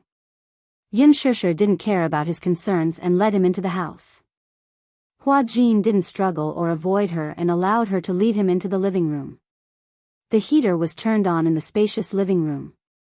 When he was surrounded by the warm lights, his mind suddenly turned white. Looking at the people sitting around the table, he suddenly didn't know how to react. Sorry to keep everyone waiting. Let me introduce you. This is my friend, Hua Jin. Xiao Yichen was the first to stand up when he saw him. Oh. Mommy said that a friend would be coming over tonight. Is that brother Hua Jin? I know him. The male lead of Lethal Beauty. Chapter 22:31. Yun Shishir had already told them beforehand that she would be having New Year's Eve dinner with an important friend tonight. Naturally, Mu Yaja recognized him. His lips curled into a smile to express his friendliness. Gong Jie did not say anything, but there was no repulsion on his face. Instead, he consciously emptied the seat beside him. Xiao Yichen, on the other hand, stood up, carried a stool, and placed it beside Gong Jie. He greeted, Brother Hua Jin, have a seat. I'll get you a bowl and chopsticks. As he spoke, the little guy nimbly brought a bowl and chopsticks from the kitchen. Yun Shishir pushed Hua Jin to the table and sat down. Yun Yicheng sized him up, then smiled and said cheerfully, Shishir, is this your friend who's acting with you? Yes. Dad, he used to be in the same production team as me and took good care of me. He's considered my senior. Yun Yicheng immediately said, Aya, this young man is so handsome. He's prettier than the girls. Hello, thank you for taking care of our Shishir. After a few words of greeting, the atmosphere became harmonious. Hua Jin's blank mind was injected with a trace of vitality, and the uneasiness quickly dissipated. He greeted them one by one. His mouth was sweet, and he coaxed Yun Yicheng happily. Yun Shishir also sat down. As she picked up food for him, she rebuked, I wanted you to come earlier so that we could make dumplings together. Hua Jin smiled and was about to explain. Mu Yaja suddenly turned to ask him, can you drink? Hua Jin immediately replied reservedly, yes, I can drink a little. Wuxia immediately poured him a glass of dry red wine. Yun Shusher's eyes widened as she watched. She did not know whether to laugh or cry. Hey, are you trying to get him drunk? He won't get drunk with this little bit of wine, right? Wuxia said confidently. He said that he would drink a little, which means that he still has some strength left. Besides, it's not that easy to get drunk with red wine. Hua Jin added, Sure, I can hold my liquor. Don't worry. Yun Shusher was relieved. Gong Jie suddenly complained, Sister, why don't you care about me? Will brother-in-law make me drunk? Yun Shusher glanced at the white wine glass in Gong Jie's hand. She chuckled and asked, Aren't you good at drinking? I've already drunk 2 glasses. Brother-in-law's alcohol tolerance is really not for show. I feel that if I continue drinking like this, I'll be ruined by him. Wuxia snorted coldly. He picked up the white wine bottle and filled Gong Jie's glass to the brim. Gong Jie, Wuxia said gently, Brother-in-law, we're not going home until we're drunk tonight. Gong Jie immediately cried out in grievance, Brother-in-law, you must be doing this on purpose.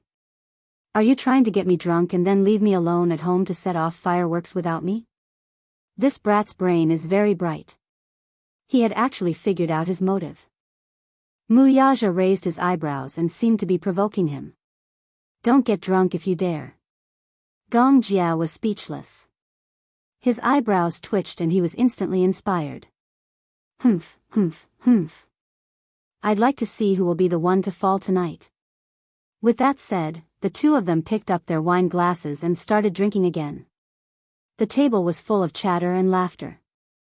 Hua Jin stared at this scene in a daze, and a warm smile involuntarily appeared on his lips. In his memory, his thoughts seemed to have been spent in his father's drunkenness and violence. Every new year, every family was happy and harmonious. Chapter 2232. Every New Year's Eve, his father's mood seemed to get worse. Every New Year's Eve, he would always come home drunk and drag him out of bed. Then, whether it was with a belt or a hanger, he would be beaten black and blue. B*****. Your mother is a B****tch, and so is your son. Your mother harmed me, and now you're doing the same to me, aren't you? Are you feeling smug seeing me like this? Are you happy? I'll beat you to death. I'll beat you to death, you little B*****. His father's roar seemed to be echoing in his ears. That hideous and distorted face seemed to still be in his mind. Hua Jin came back to his senses from his memories. When he looked up, the long-lost warmth enveloped him once more. He suddenly smiled and raised his wrist. Thank you for your hospitality. Let me toast everyone. Tonight, he was no longer as arrogant and domineering as he was on set. Instead, he was as humble and polite as a child, unbelievably well-behaved. Yun Shusher thought to herself, this is probably how he was in the beginning. He's innocent and pure without a trace of pretense. After the New Year's Eve dinner, Gong Jie was already a little tipsy, but he was only a little tipsy. It turned out that Wuxia's alcohol tolerance was better than his father's, but what surprised everyone the most was Hua Jin's alcohol tolerance. He drank quite a lot and, under Gong Jie's persuasion, drank a lot of alcohol for Gong Jie. He drank more than half a liter of white wine, but he had no reaction at all. Yun Shusher was shocked. This guy's alcohol tolerance is so good. Wuxia also drank more than half a liter of white wine, but he still had no reaction. It was as if that liter of white wine was just plain water. After the New Year's Eve dinner, the family went to the riverside to set off fireworks. Yun Yecheng, on the other hand, said that he would stay at home to take care of his brother. The weather outside was chilly. There was still some sunlight during the day, but at night, the wind was even colder. Yun Yeho's legs could not stand the cold and would often ache. Hence, he could not go out to set off fireworks, so Yun Yecheng stayed at home to take care of him. Yun Shusher did not insist. Hence, she drove the car full of people to the riverside. When the 6 of them arrived at the riverside, it was already 11:30 p.m. Many people had already come to the riverside. Many of them were preparing to set off fireworks, while some of them were just here to watch the fireworks. Every New Year's Eve, people would tacitly gather by the riverside because the city restricted fireworks and firecrackers. However, the control by the riverside was lax. Because it was near the riverside, there were no major hidden dangers and basically no one cared. Xianxia bought a lot of fireworks, including large artistic fireworks. Wuxia and Xianxia set up the fireworks and waited for the countdown to the new year to pass. They would set off the fireworks at midnight. However, before that, of course, he needed to do some warming up. There were also many small fireworks for viewing and playing. Xiao Yichen, who had never set off fireworks on New Year's Eve, was so excited that he chased after Xianxia, shouting for fireworks.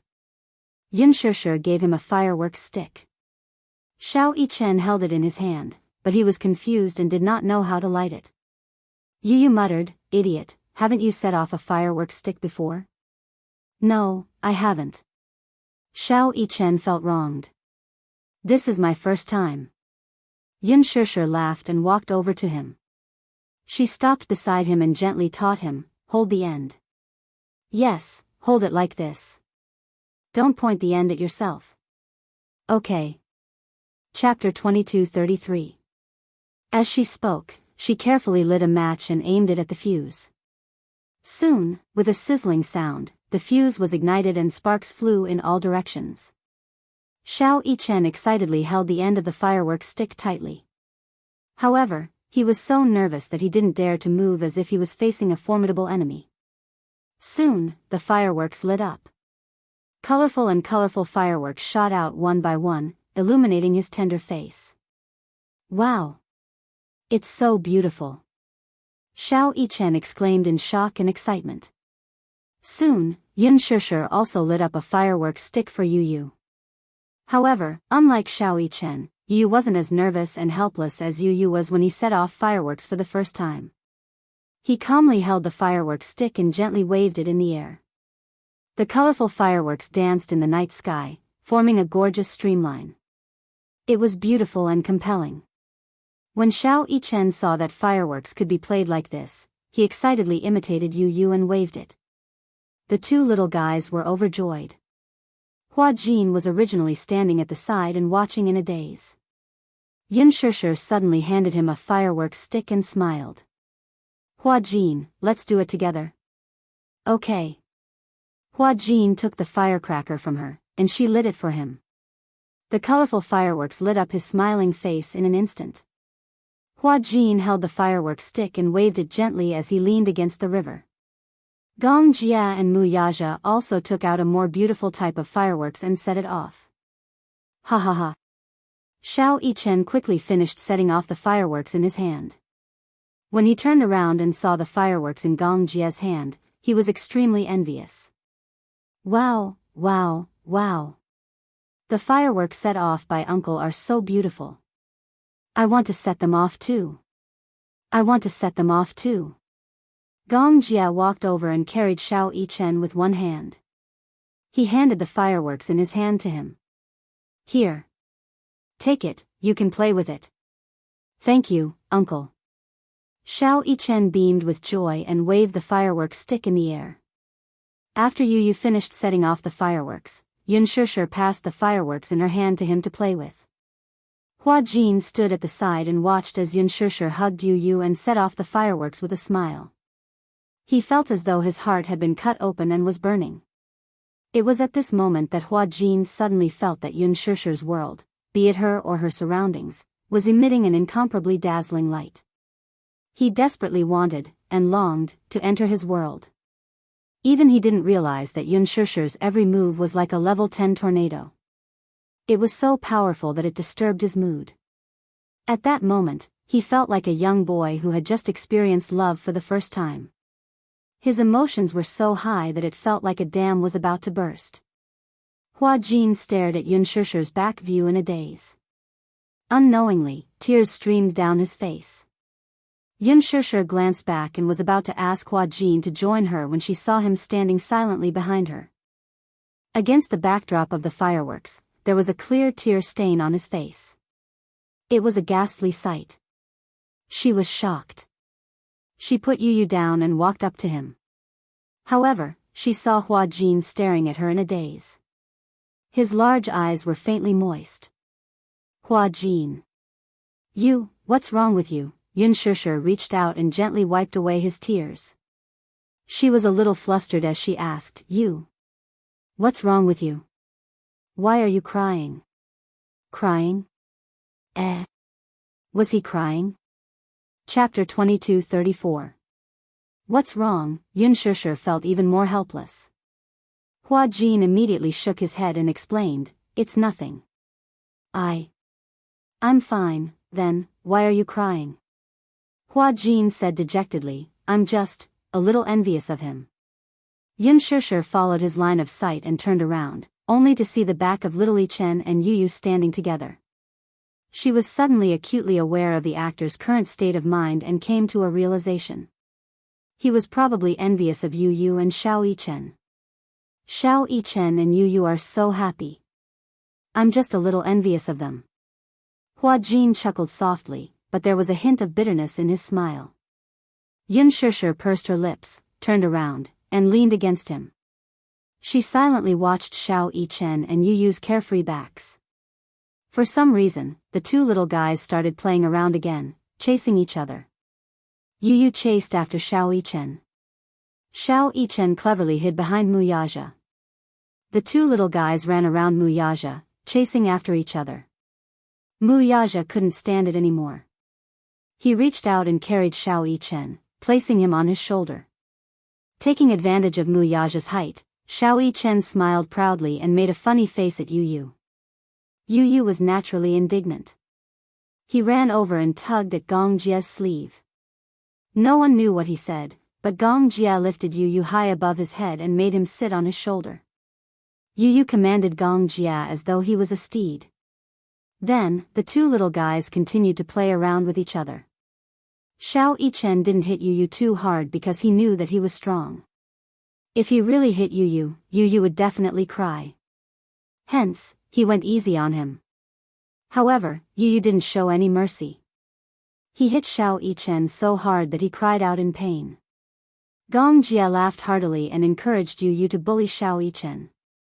Wuxia couldn't stand it anymore. Seeing that his eldest son didn't live up to his expectations, he lifted Xiao Yichen and ran away. Carrying Yu Yu, Gong Jia chased after them.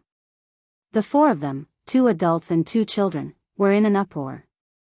Yun Shishir immediately said, Hey! Don't mess around. Be careful not to fall. Hua Jin was so amused that he laughed. Suddenly, he said gently, Shishir, do you know? I envy them for having such a gentle father and mother. Yun Shishir glanced at Hua Jin. Then, she silently looked at the messy scene. Suddenly, she laughed gently. If I were Hua Jin's mother, I would definitely dote on Hua Jin a lot. Hua Jin was stunned for a moment. He turned his head in surprise and looked at her. At that moment, Yun Shishir was staring at Wuxia and Gong Jia, as well as the backs of the 2 little guys chasing each other. Her gaze was unbelievably gentle. This was probably the radiance of motherhood.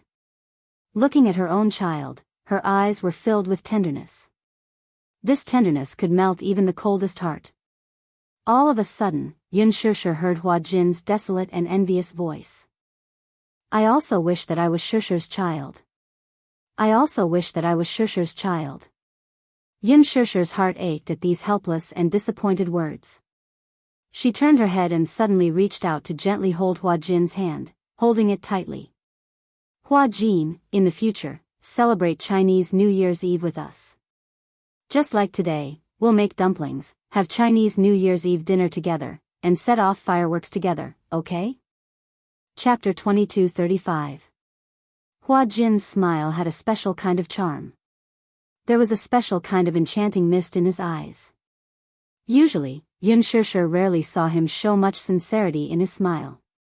In front of the camera, he smiled modestly and hypocritically. On the surface, he looked like a humble teenager. However, when the camera turned, in the blink of an eye, the contempt and boredom in the corner of his eyes made that smile look especially ironic.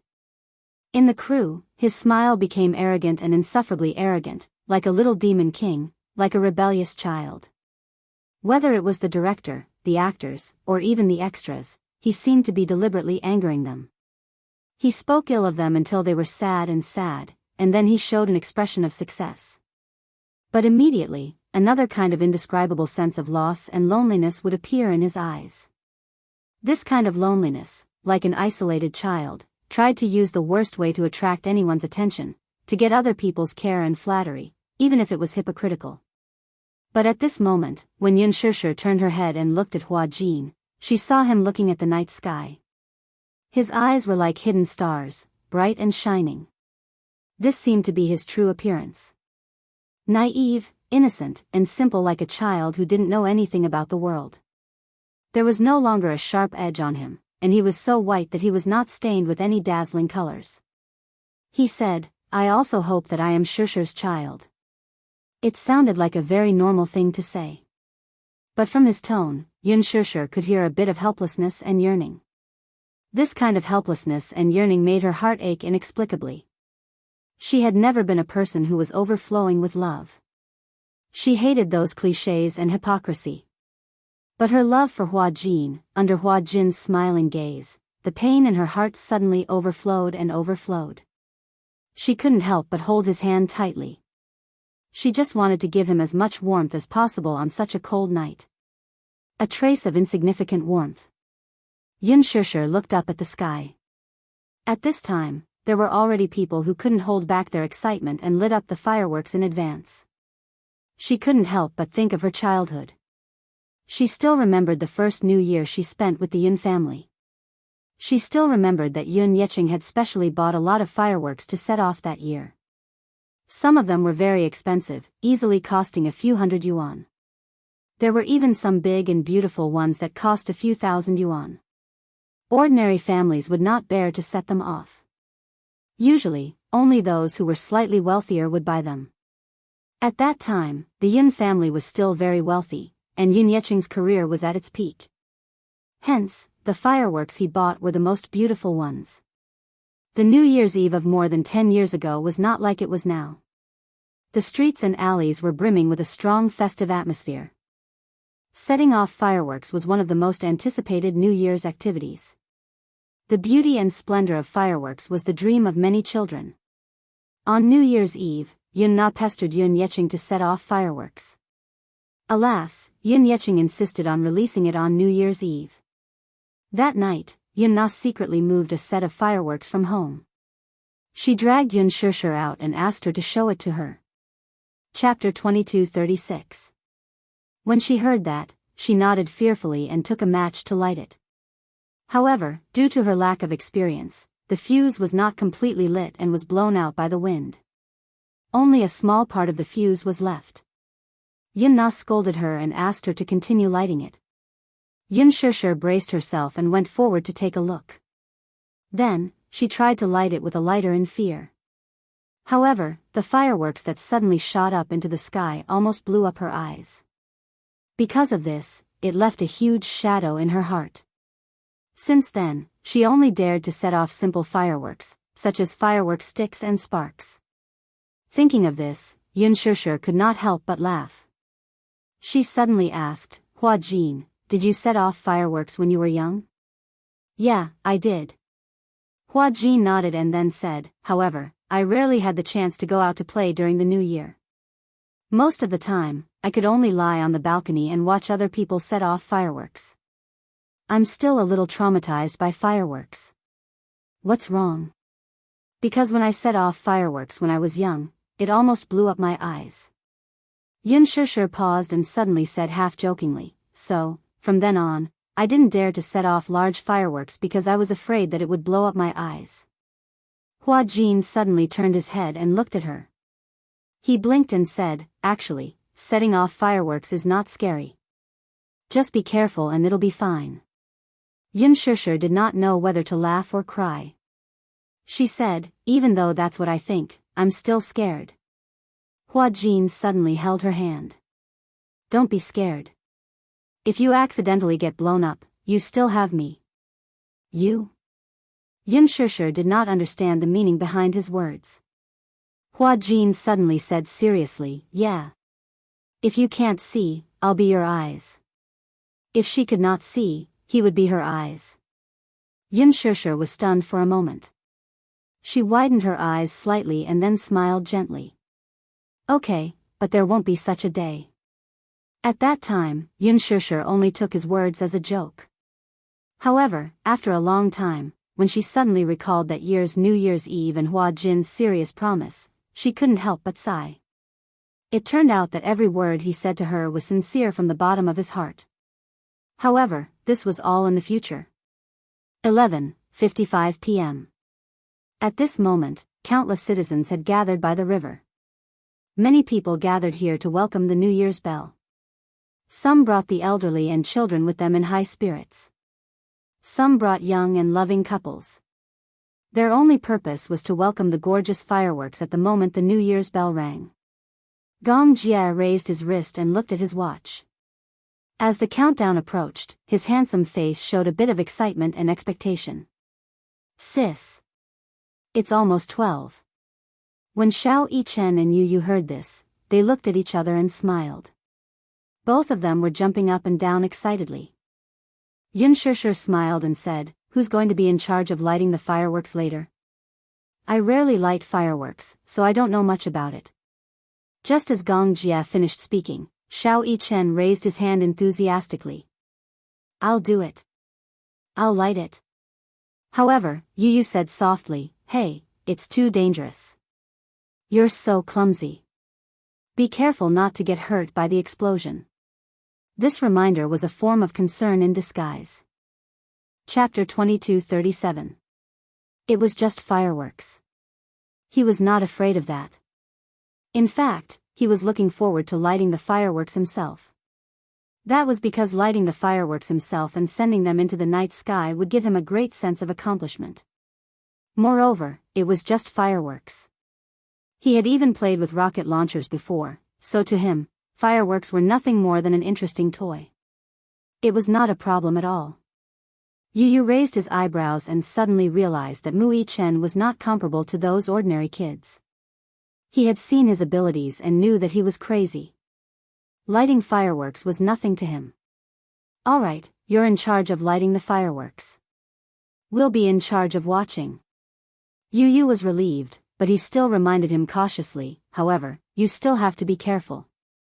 The power of the fireworks is not to be underestimated, okay?" "I know." Xiao Yichen was not grateful at all. He nagged, "Why are you acting like a busybody?" Yu was unhappy when he heard that.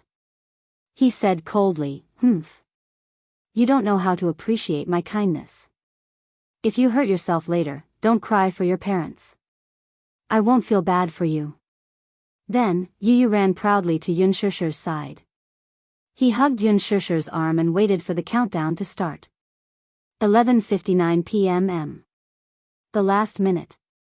Suddenly, the townsfolk gathered by the riverside and started counting down in unison. 10, 9, 8, 7, Xiao Yichen shouted excitedly, "Daddy, it's time to light the fireworks." Mu Yaja leaned against the railing by the riverside. When he heard the commotion, his lips curled into a smile. He casually picked up a cigarette from his lips and walked over. He rubbed Xiao Yichen's head and passed him the cigarette. Xiao Yichen took the cigarette butt and chased him to the side. "Daddy, be careful." Mu Yaja walked to Yun Shishir's side. He reached out and gently hugged Yu in his arms. His other hand gently hugged Yun Shishir's shoulder. 3, 2, 1, ba. Walala, at the moment when midnight arrived, countless fireworks rose into the sky, as if there was some kind of magical tacit understanding. In the dark night sky, dazzling sparks exploded one after another. Xiao Yichen covered his ears and ran back. Behind him, fireworks lit up half of the starry sky. More and more people gathered by the river. Xiao Yichen tiptoed and could not see clearly. Suddenly, a pair of hands reached out from behind. Gong Jia picked up Xiao Yichen and placed him on his shoulder, supporting him firmly with one hand. Can you see it clearly now? Yes. I can see it clearly. Gong Jie smiled and then muttered unhappily, Kid, you're quite heavy. Xiao Yichen, on the other hand, was sitting on his left shoulder with a clear conscience. She held his arm and excitedly watched the countless fireworks rising from the riverside. Ba ba ba. Yin Shishir was engrossed in watching the fireworks. Mu Yaja suddenly pulled her into his arms, nodded, and kissed her forehead affectionately. Madam, Happy New Year. Yin Shishir's heart skipped a beat because of this sudden tenderness. She looked up and met Mu Yaja's gentle eyes. Her face blushed and her eyes revealed a seductive look. Yin Shishir responded with an but Mu Yaja suddenly lowered his head and kissed her lips uncontrollably. Chapter 22:38. Yu caught a glimpse of this intimate scene and blushed. She covered her eyes shyly and forced herself not to look. See no evil, hear no evil. Even though she kept telling herself not to look, the little fellow couldn't resist her curiosity. She secretly opened her fingers and peeked at this tender scene through her fingers. Xiao Yichen also caught a glimpse of this scene and suddenly tugged at Gong Jie's hair excitedly. Uncle, look! Gong Jie hissed in pain, but when he looked in the direction little Yichen was pointing, he saw a heart-pounding scene. His handsome brows knitted together in a frown. He walked over unhappily. Just as Mu Yaja was about to kiss her again, Gong Jie boldly reached out and blocked their faces. Mu Yaja was caught off guard and a kiss landed on Gong Jie's palm. Ha ha ha. Yu burst into laughter when she saw this. Mu Yaja suddenly looked up and glared fiercely at Gong Jie. He said coldly, What are you doing? Hey, we're in public. Why can't brother-in-law take note of his image? Gong Jie mocked him with hostility. Humph. How dare he secretly kiss his sister when he wasn't paying attention? If the two of them were being intimate, they should at least avoid a sister con like him. Why don't you consider my feelings? Yin Shishir was so embarrassed that her neck turned red when she heard this. She turned her head away awkwardly, cleared her throat, and pretended that nothing had happened. What image? Mu Yaja said confidently, I'm kissing my wife. It's none of your business. It was a simple sentence, but it left Gong Jie speechless. Yu laughed dauntlessly and almost fell off Mu Yaja's shoulder. Mu Yaja smacked him on the buttocks. Behave yourself. Xiao Yichen pouted and complained, Daddy, that's not right. Shouldn't the first kiss of the new year be given to your precious son? If you give mommy a kiss, what about me? I want a kiss too. Mu Yaja's lips curled into a smile. All right. As he spoke, Mu Yaja suddenly leaned forward slightly and reached out his hand. His slender hand gently lifted Xiao Yichen's chin. He tilted his head slightly and gently kissed the corner of Xiao Yichen's lips. Boom! A loud sound rang out. Little Yichen's face was so red that it looked as if blood was about to drip from it. He had only said it casually, but this stupid daddy of his actually took it seriously. He even gave him such a kiss. His every move was bewitching and charming. He was even more bewitching than those male gods in idol dramas. Especially the smile in his eyes, it killed everything in an instant. Have you ever seen a father flirt with his son? Have you? Little Yichen let out a yelp as he jumped down from his uncle's lap. Covering his face with his hands, he ran away shyly. You're so annoying. Daddy is flirting with me. Mu Yaja was silent. Yin Shishir was so amused that she burst into laughter. She laughed so hard that tears almost came out of her eyes.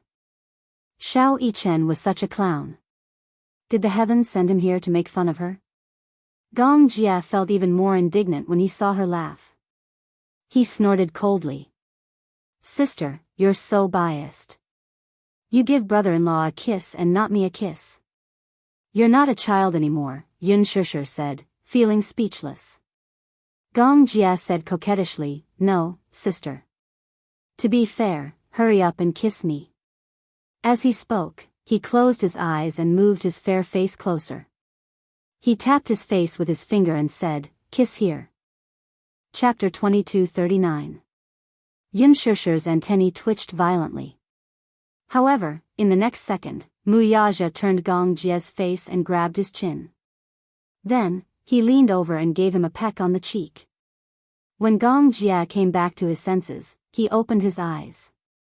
When he saw the culprit in front of him, he instantly jumped up and rubbed his cheek in disgust. He said angrily, "What are you doing?" Wuxia smiled mischievously and said provocatively, "Brother-in-law, are you satisfied with this kiss?" "You," Gong Jie flew into a rage out of humiliation and spat, "Pervert." Then, he threw a punch at his face. Wuxia dodged it nimbly and said scornfully, "Ha, you can't hit me." When Yu saw that Gong Jie was really angry, she quickly grabbed Wuxia's hand and ran away with her father. "Daddy, run. Uncle is going to beat you up." "Pervert. Stop right there, don't run." Gong Jie waved his fist and chased after him. Behind him, Yun Shusher and Hua Jin were left in a mess.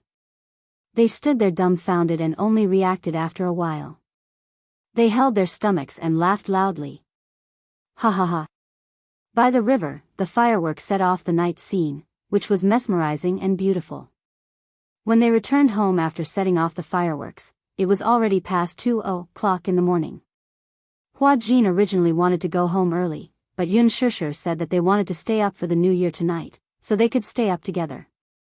After returning home, the two little fellows were naturally exhausted after such a commotion. However, Gong Jie and Wuxia were still energetic. Even after messing around for a while, they still looked energetic. Thus, Yun Shusher was dragged by the two men to play cards. Hua Jin naturally joined them. After a few rounds of warm-ups, they had a good grasp of each other's abilities. Of course, some of them still held back. Xiao Yichen was already asleep, but when Yu lay on the bed, she was wide awake and couldn't sleep. She heard the noise in the living room and walked out curiously. When she saw that they were playing Fight the Landlord, she wanted to join them. However, how could 5 people play Fight the Landlord? Hua Jin suddenly said, "Fight the landlord with 5 people. Fight the landlord." The rules were that after the cards were dealt, the landlord who had a card would play a card suit and draw a card. There were 2 decks of cards of each suit. On the other hand, the dark landlord, who had another suit, remained calm and collected. After confirming the identities of his teammates, he hid himself as a farmer and played the games silently, secretly helping the landlord's side to win. After sizing up everyone, the other 4 expressed that they did not have any objections, and, the loser. If there's no punishment, it's a little boring. This time, it was Yun Shusher's turn to frown. "How about we don't have to pay? It's the New Year and I'm broke. I can't afford to lose." The 4 of them looked at her with disdain. Yu was speechless. "Mommy, why do you sound like you're sure that you'll lose?" "Because I feel like we're not evenly matched. No matter how I look at it, the 4 of you look like seasoned casinos. I'm a newbie. If we really have to pay, I'll go bankrupt." Hua Jin, Wuxia, Gong Jie, and Yu were confused. "Seasoned casinos?" Yu comforted her, "It's okay. I'm worse. I'll be your scapegoat."